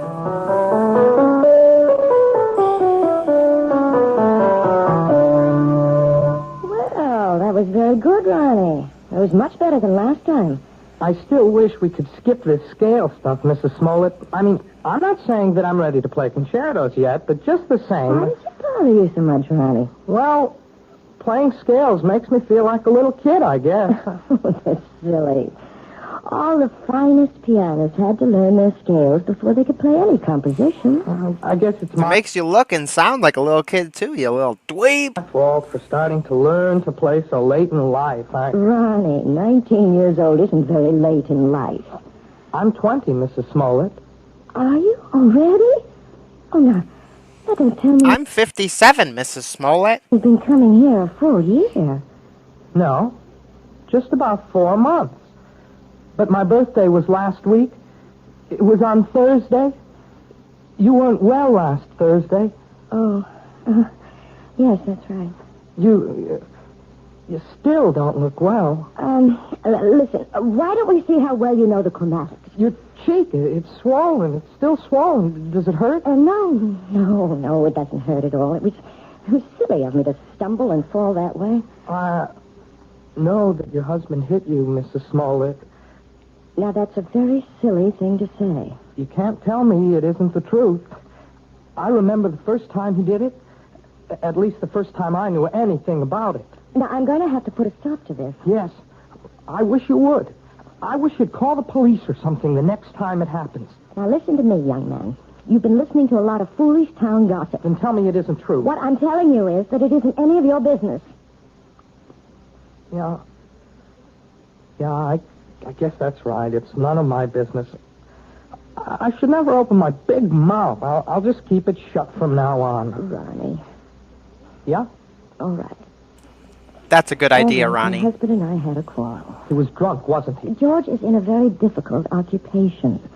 The competition is very... It's difficult. He keeps bruising his fists with my face. Give him a break. And, well, the people he has to deal with aren't always very gentle.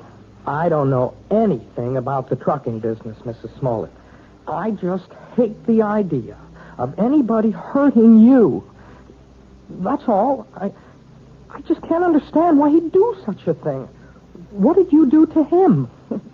Well, as you must know, Ronnie, I won't allow him to have a dog. You what? It sounds silly, doesn't it? And you're right, it is. It's silly on my part. But I'm absolutely terrified of dogs. And unfortunately, my husband wants one. He wants one very much. And that's why he hit you? Well, the argument goes back a very long ways, almost since George and I were married 7 years ago. Well, it wasn't much of a problem when we lived in the city. George didn't have his trucking company then. He was just a driver. But when he got the chance to buy into a firm out here, well, we bought this house. And I guess having a house in the country made George think about dogs and things. But I just don't see what's so important about it. Well, some things become important in marriage. Oh, now, just look what all this talk has done to the time. It's after 6:30. My husband's going to be home in half an hour, and I haven't even started dinner. Will he beat you for that, too? Ronnie, if you keep talking this way, well, I just don't think it would be wise to continue giving you lessons. Yeah, it's my fault, Ronnie. I burnt the toast. You don't mean that.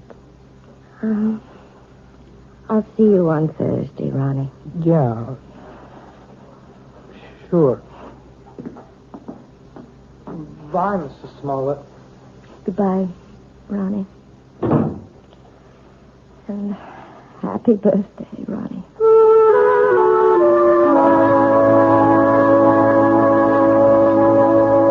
What else could I tell the guy? I had 2 semis in a repair shop. If I wanted the job, I had to use his equipment.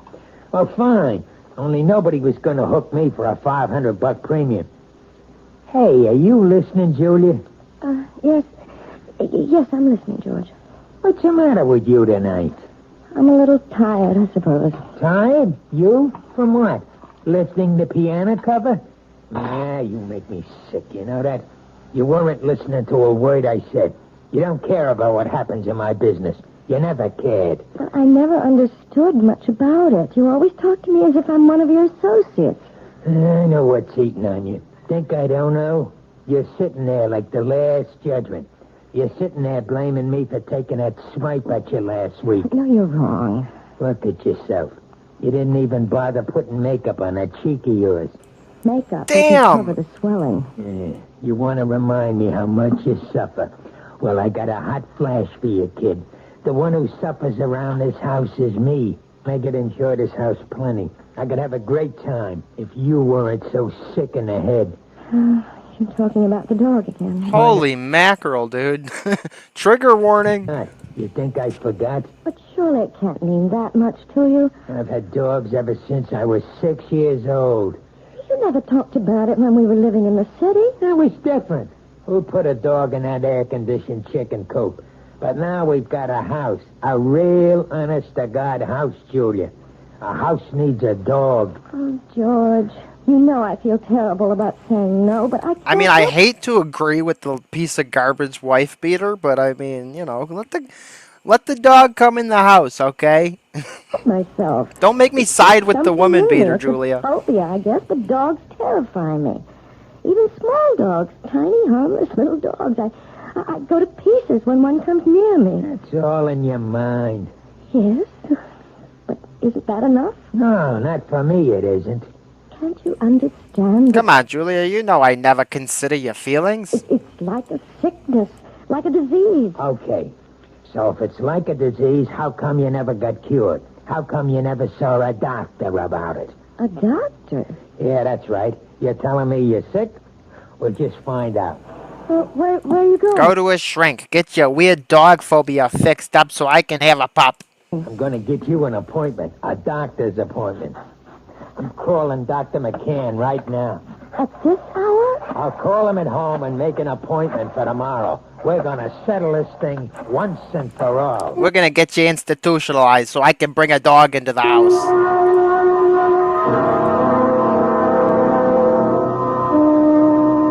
Well, Julia, maybe I'm the wrong kind of doctor. What do you mean? Well, if you're serious about getting rid of this phobia, that would take a specialist. You mean a psychiatrist? Oh, some kind of head doctor. That's exactly what I mean. Someone to knock the crazy out of you. I realize that people who are afraid of certain things, well, they've usually had something happen to them in their childhoods, some traumatic experience or other that gets stuck in their mind like a burr and won't come out. Doctor, you know we couldn't possibly afford going through analysis. George's company isn't doing that well. He'd never stand for paying all that money week after week. Well, maybe you don't need all that couch stuff. maybe there's something else you might try. Like what? You ever hear of hypnotherapy? You ever hear of divorcing your abusive husband? You mean getting hypnotized by someone? Not just by someone.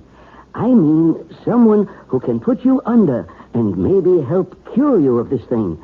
I'm not saying it always works, but it does sometimes. Oh, I don't know. The thought sort of frightens me. Nothing frightening about it. It might be just the way to find out why you're really afraid of dogs.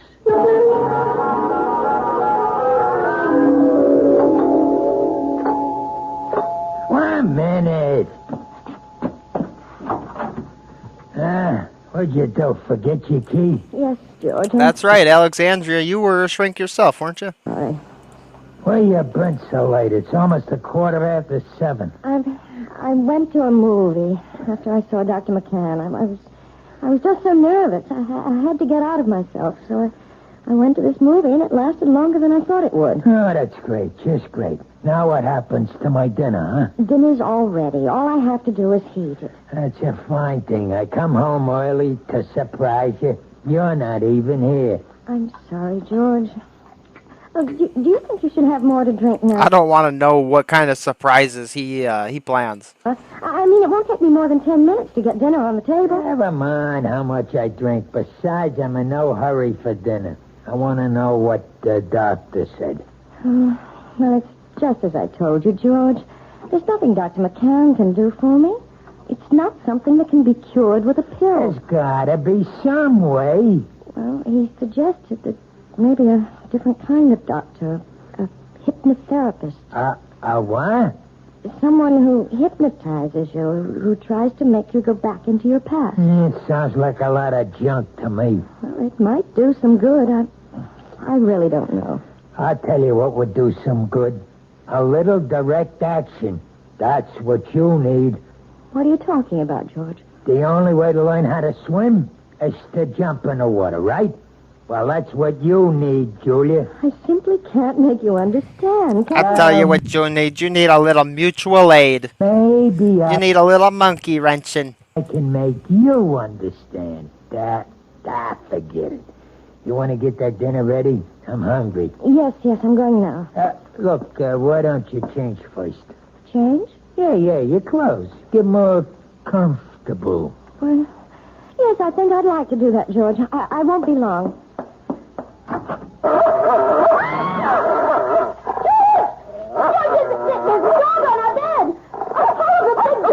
Take it easy. That's my surprise. That's it. Tell her.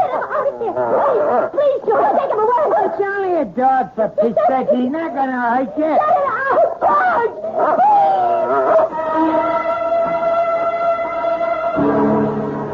It only goes to prove that there are more terrors in this world of ours than anyone imagines. But the question in the Smollett house is, which one is the real terror? Attila the dog or George the husband? We'll learn more about both of them when we return shortly with Act Two. This is WOR New York, your station for the Mystery Theater. You can really hear this is the 4th episode of CBS because the in the audio quality, you can hear it's pretty early on.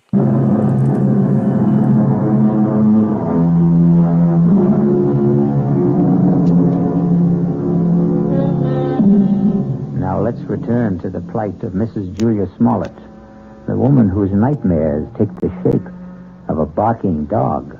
How long do you want me to board the animal, Mr. Smollett? I don't know. Until that wife of mine gets her head on straight, I guess. Beg your pardon? My wife doesn't like dogs. Took one look at Attila and screamed the house down. Well, some women get scared of Dobermans. This dog's only 6 months old, for Pete's sake. Practically a puppy. Can you board my dog until my wife gets through with her treatment? Treatment? I don't think I understand. So let me get this straight. They can take a frickin' recording, microphone, whatever, into the field and record a dog's actual barking. But when it's a cat, we gotta pay some old lady to make the worst cat sounds you've ever heard in your life. Can someone please make it make sense? Just give me a straight answer. Oh, yes, sir. Certainly. We'll take dogs for as long as you like. We'll see how long that is.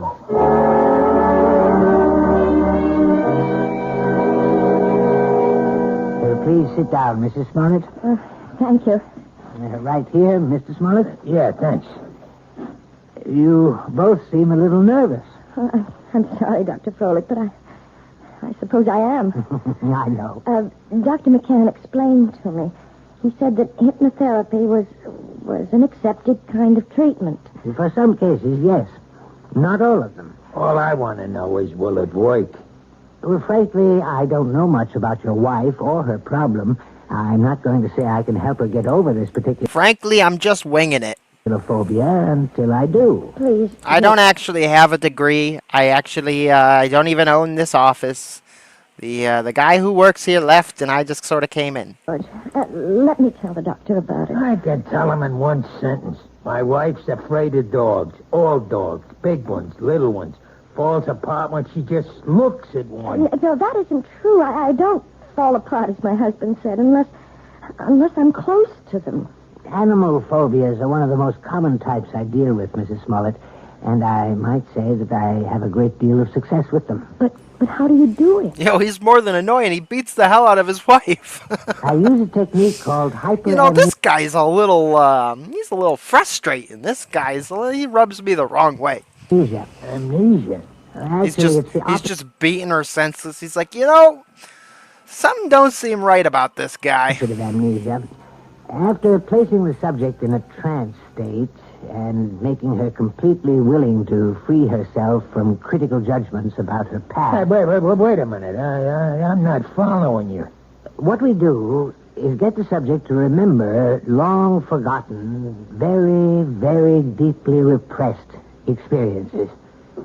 Sometimes they remember them in great detail, even though they still maintain amnesia at the conscious level. And you see... I'm not sure I do. Do you mean you can find something in my mind that I don't even know is there? Possibly. It may take some time. We might need several visits to establish a rapport between us. But if all goes... Of course, I bill hourly. Well, we should soon be able to find out if anything in your past is causing this problem.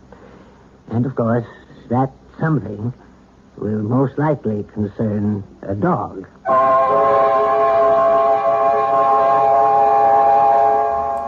It's because her mother had Black Dog by Led Zeppelin blaring on the radio the moment she was born, and so it caused her phobia ever since. One of Hank's longest passes, but it was a bullet right at Joe Flax, deep in enemy territory. George? 3 minutes left in the half. You home already? Whether or not the Raiders will try to go all the way. Well, what happened? How'd it go at Folix?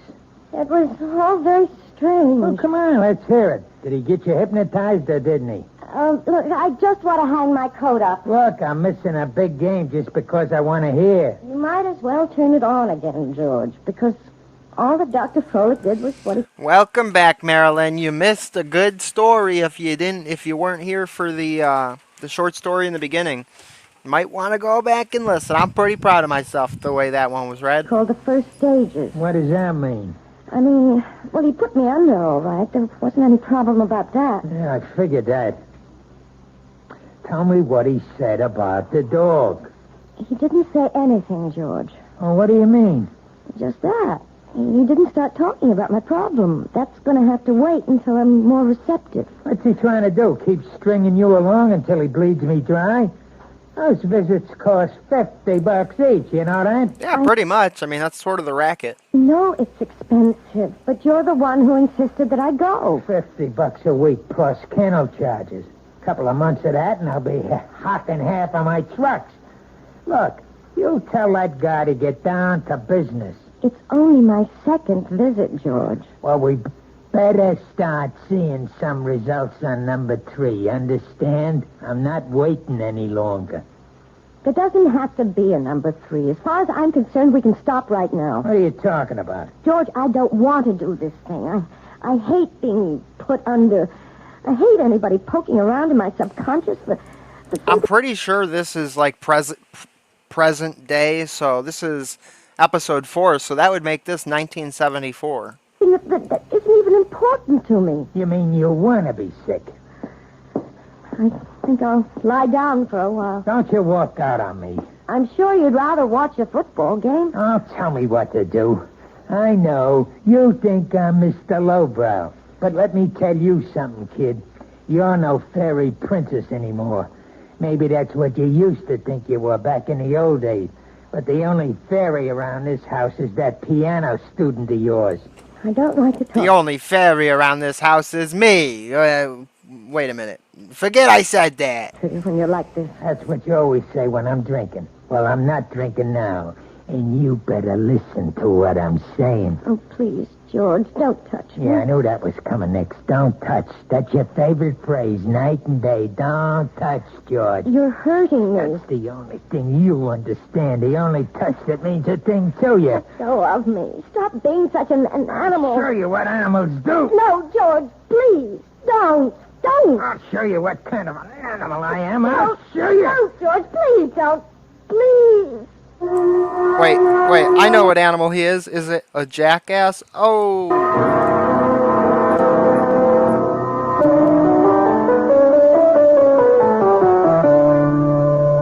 Well, I guess that wasn't much better, was it? What? You didn't think much of the performance. No, it really wasn't. I mean, it wasn't exactly Horowitz, was it? No, it was perfectly all right, Ronnie, really. But you're not all right, are you? Oh, yes, I'm fine. You look awful. No, I didn't mean that. Gee, thanks. You never look awful. But you're acting so funny today. I'm sorry. I guess I have something on my mind. Oh, damn. Ghost did the math? Holy mackerel. Can I take a guess? No. What you can take is the next page of this lesson. Listen, Mrs. Smoke. Look. Can I call you Julia? Oh, really, Ronnie? I know. You're going to give me all that stuff about teacher-student relationship.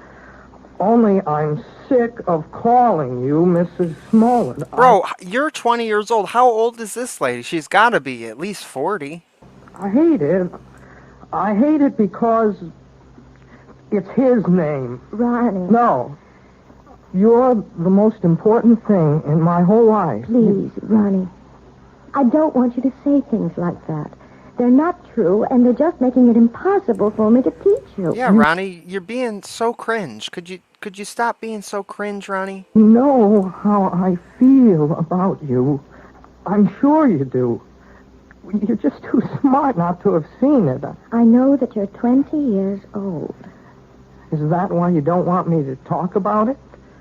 Because I'm younger than you are? It's flattering that you feel that way, Ronnie, but I know it's just a little crush you have.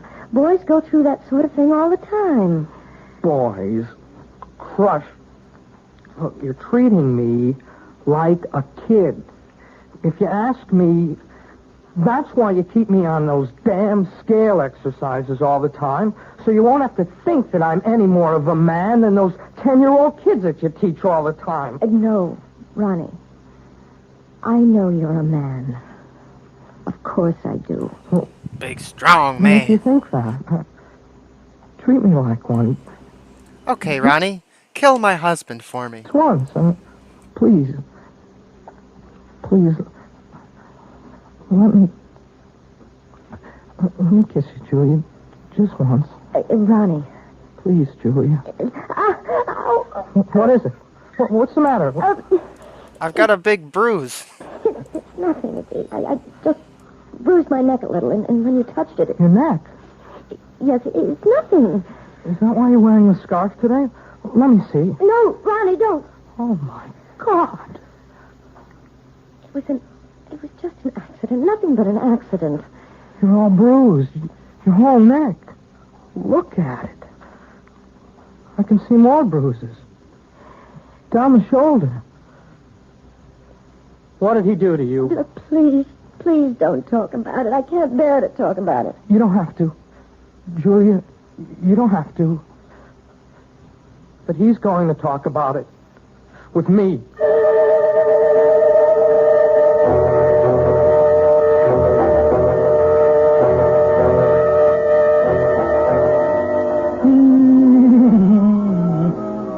sit down, will you? Doesn't that bring back memories? Hey, Julia. What? That song. We used to dance to it, remember? In the girl room, first year we were married. Hey, you want a drink? No, thanks. We're drinking enough for both of us. Ah, makes me feel good. Yes, I know. I should think about wives. They ought to do what their husbands do. A man needs a pal, not just a wife. I'm sorry that I'm not a pal, George. That's why I need a dog, you understand? A man's got to have a friend. Somebody who understands him, you see? You really think that dog, what's his name, would understand you? His name's Attila. Attila. That's an awful name for a dog. A frightening name. Everything scares you, even names. Oh, who the heck is that? I don't know. Hello, Mr. Smollett. Hey, what is this? Since when do you give piano lessons at night, Julia? Ronnie, what are you doing here? I didn't come for a lesson. I came to talk to Mr. Smollett. You want to talk to me? About what? May I please come in, sir? Yeah, sure. Come on, Sonny. Ronnie, you shouldn't have come here. I won't stay long. I just want to say something to your husband. Sure, kid. Go ahead. I wanted to say that I know what you're doing to Julia. I know how you've been hurting her, and I won't let you get away with it. What was that? Oh, Ronnie, no. Oh, even if she doesn't want to say anything about it, I will. You touch her again, I'll go to the police. I mean that. See, there are laws in this country. I think maybe I'm hearing things. I swear, Mr. Smollett, you ever hit her once more, you're going to go to jail. So I'm going to jail her, and you're going to put me there. Ronnie, I begged you not to do this. No. It's okay, Julie. I like hearing this. I mean, I want to know what the younger generation is thinking. You don't want me to hit my wife anymore, is that it? That's it. You sure you know the difference between hitting and just giving little love taps? Please, Ronnie, Damn, go. bro. Go right now. I mean, maybe you made a mistake, kid. For instance, this is a love tap. Oh, George! Now, that's a love tap, Ronnie, baby. This is... Oh, George, stop it! Don't! And you see the difference, kid? You better be sure you know the difference before you talk to the cops. George! George, no! Okay, taking bets now. Is he going to kill Ronnie? Is Ronnie going to get through this encounter alive? Or is he dead? Let's go in the chat now. Let's see. We're taking bets here. Taking bets. You love tapesies, eh? What do we think, y'all? I'm guessing Ronnie's dead. I'm guessing he's going to beat Ronnie so senseless he's dead. Ghost says he's dead. Yeah, I don't think our friend Ronnie's going to make it through this one. I guess we'll see. Come on, y'all. Let me know in the chat what we think. Dead or alive? Dead or alive? Husband is going to accidentally die. Interesting. Definitely possible. Gary says dead. Yeah, I think we're all in agreement here. I think he's going to die. Okay, let's get back at it.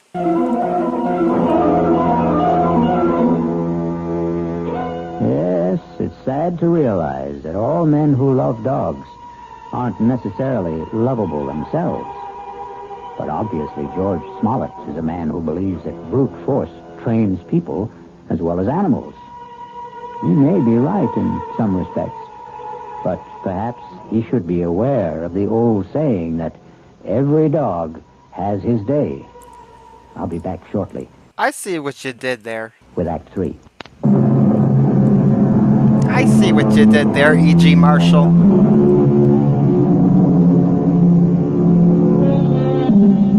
An important day has arrived in the life of Julia Smollett and her husband George, because Julia is on her way to the offices of Dr. Froelich, who has promised that this is the day which may bring her back to the forgotten days of her past, perhaps to the very day when she equated the word terror with the friendly eyes and wagging tail of man's best friend. This better be the payoff. That's all I've got to say. I hope you're not disappointed, George. Well, at least you're talking to me. That's the first word you've said to me in 2 days. I haven't had much to say. Look, the kid Ronnie's all right. I didn't mark him up. He's still as pretty as ever. That worries you, doesn't it? Nobody's got a right to walk into my own house and say to... For real, whoever wrote this episode must hate dogs, because he just had to make the dog lover like the most vile person ever. Those things to me. You have nothing to worry about, George. Yeah, that's what you say. $50 a visit is something to worry me, and $40 a week for the dog, and a lot of other things. We've also lost a piano pupil. I suppose you realize that. Who cares about that? Ronnie paid $20 a week for his lessons, George. I won't miss it. Not as much as you'll miss your little Prince Charming. Well, what about it? About what? You're gonna miss him, right? You're not gonna have any shoulder to cry on, are you?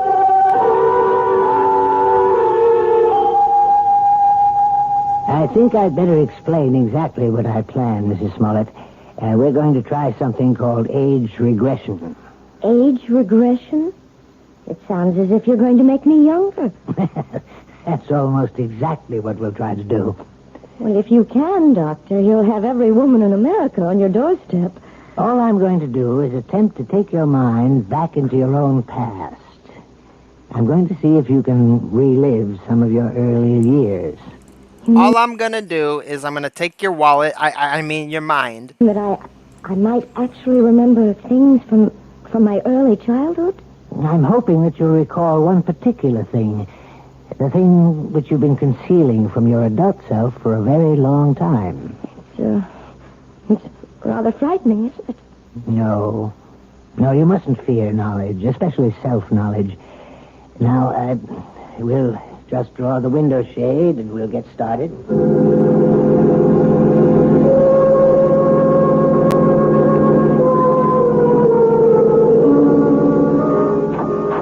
Mr. Smollett, would you like to come inside? Me? You mean you're all through so fast? No, we're not through, but your wife is in a deep trance, and I thought you might want to be here when we begin the age regression attempt. Well, sure, if you want me in there. Hey, she looks like she's asleep. But she isn't.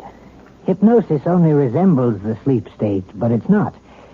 Mrs. Smollett is very much awake. Yeah? Mrs. Smollett, Julia, you may open your eyes now. Ah, that's fine. Now, tell me, do you know what day it is today? Yes. Wednesday. No, you're wrong. It's Friday, Julia. Is that right?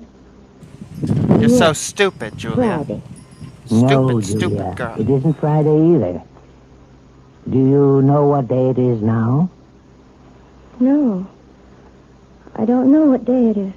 In fact, right now you don't know the day or the month or even the year, Julia, do you? No. You see, Mr. Smollett, I'm purposely doing this to dislocate your wife in time. Oh, yeah, I understand. Julia, you're going to be a child all over again. You're going to see and hear and feel everything you did since you were a baby. And you're going to tell me everything I want to know about what you see, hear, and feel. You're going to answer all my questions starting right now. You understand? Yes. Julia, you are 1 year old. Do you hear me? You're an infant, only 1 year old. Tell me what you know, Julia. Tell me if you're afraid of dogs.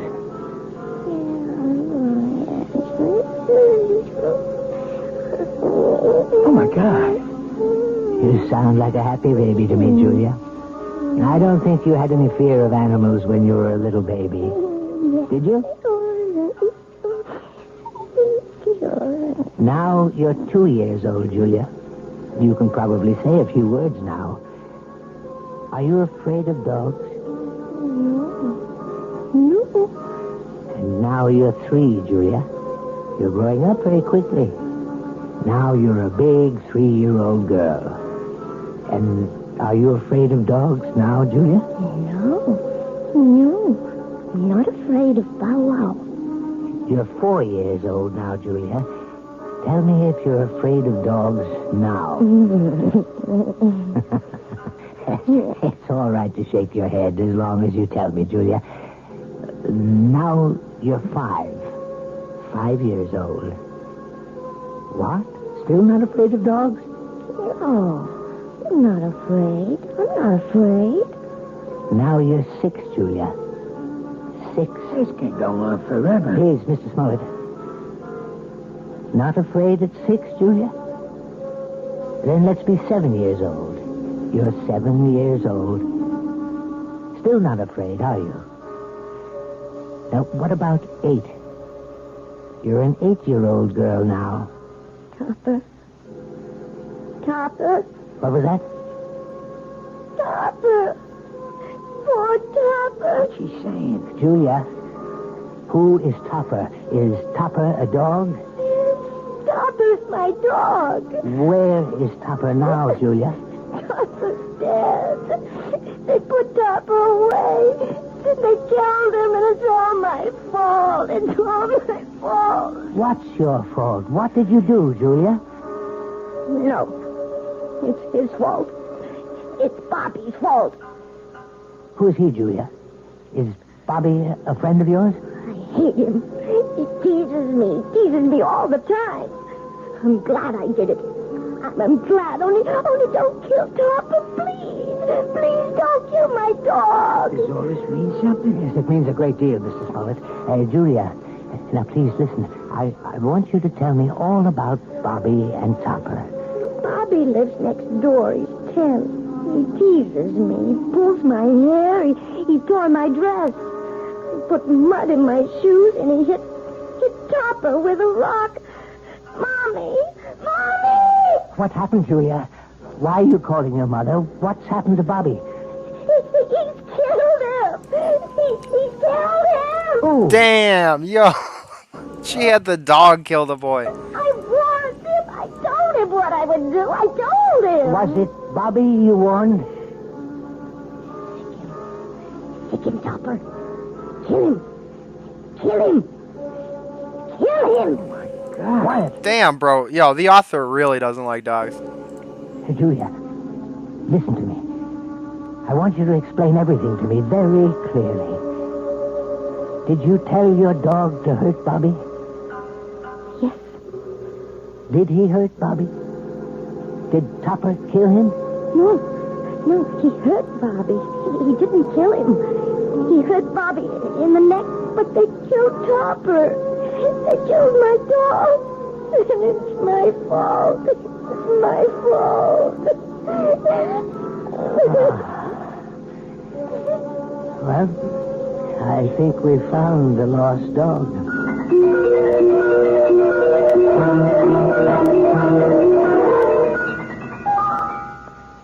So, now you know, Mrs. Smollett.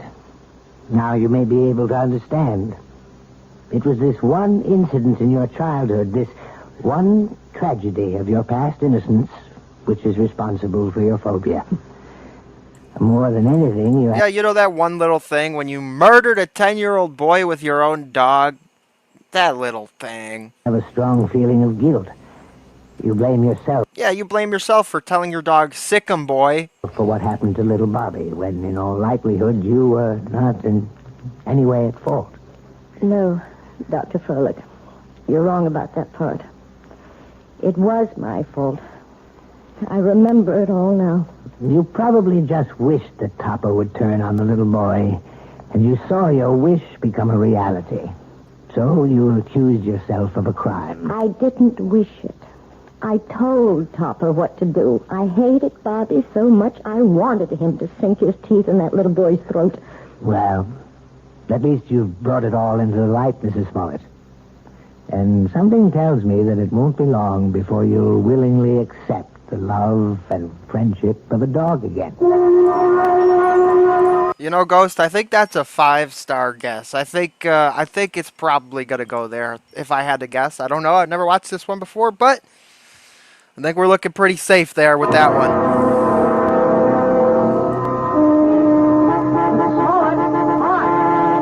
Oh, hello, Ronnie. How are you? I'm okay, I guess. That looks like a brand new car you're driving. Oh, yeah, it is. My parents gave it to me for my birthday, but, well, it took a couple of months to get it here from the factory. Well, you see, I wanted a couple of special things done to it. It's very handsome, Ronnie. I'm sure you're enjoying it. Yeah, it's great. I guess you've been shopping, huh? Yes, I have been. Ronnie, maybe you'd like to come inside for a few minutes for some tea or something? I'm afraid I can't right now. I mean, see, I'm supposed to pick up Lisa at her house. Lisa? Yeah, Lisa Bryant. We, sort of going steady now. Yes, of course. Well, it was very nice running into you, Ronnie. Yes, it was. Hey, by the way, you're looking, well, I mean, you seem real fine these days, Mrs. Smollett. Yes, Ronnie. I'm really very fine. Now I've got to go inside. It's time to feed Attila. Who? Goodbye, Ronnie.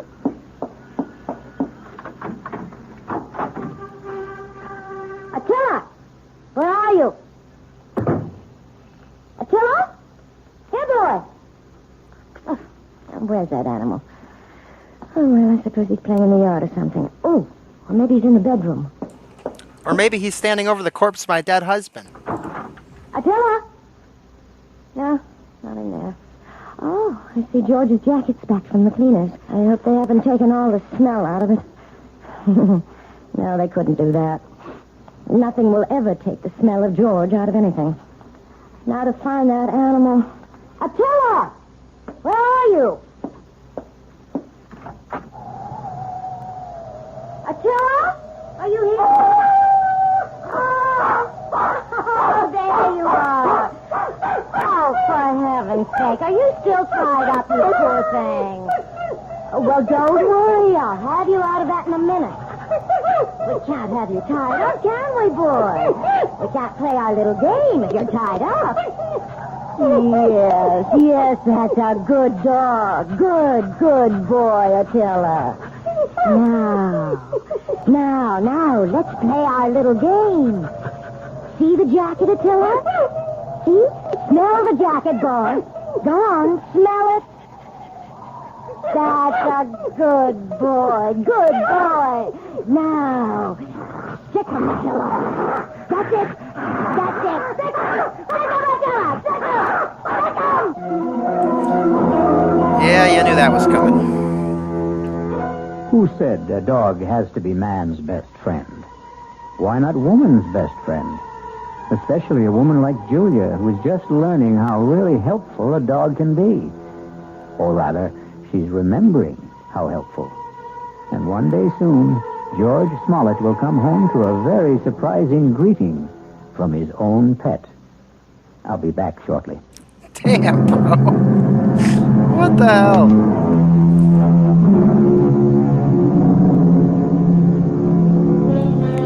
Ah, yes, a nice, wholesome, happy story. We hope we haven't given you the impression that we don't love dogs. We love them very much, especially since dogs are descended from wolves. And the wolf is not only a fascinating creature, he also does something wonderful for all lovers of mystery stories. He makes this chilling sound. Our cast included Kim Hunter, George Matthews, Robert Dryden, Gil Mack, and Mandy Patinkin. The entire production was under the direction of Hyman Brown. Radio Mystery Theater was sponsored in part by Anheuser-Busch Incorporated, brewers of Budweiser. This is E.G. Marshall inviting you to return to our Mystery Theater for another adventure in the macabre. Until next time, pleasant dreams.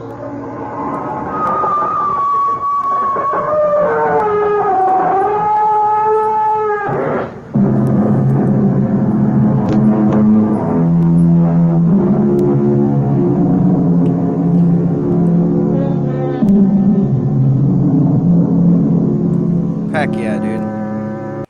That was awesome, man. That was a good one. A little bit of a slow burn, but I think it paid off. I guess we got to give our buddy Ghost here them 5 gold stars. Where are they? Hang on, I got to find them. There we go. 1, 2, 3, 4, 5 gold stars to Ghost for being the best guesser of the day. Oh, I said goat. We all know it's Ghost. Good job, Ghost. That was a good one. That was a fun one. And thank you all so much for hanging out. A little bit of a longer stream today, but I had fun. I hope you all had fun. That's pretty much all we got for you today. So remember to like, share, subscribe, and leave a comment after the videos are done going live. It helps us with the algorithm. And yes, Ghost is also the GOAT. Peace out, y'all. Until next time, Lil Ewok signing off. God bless and good night. Later.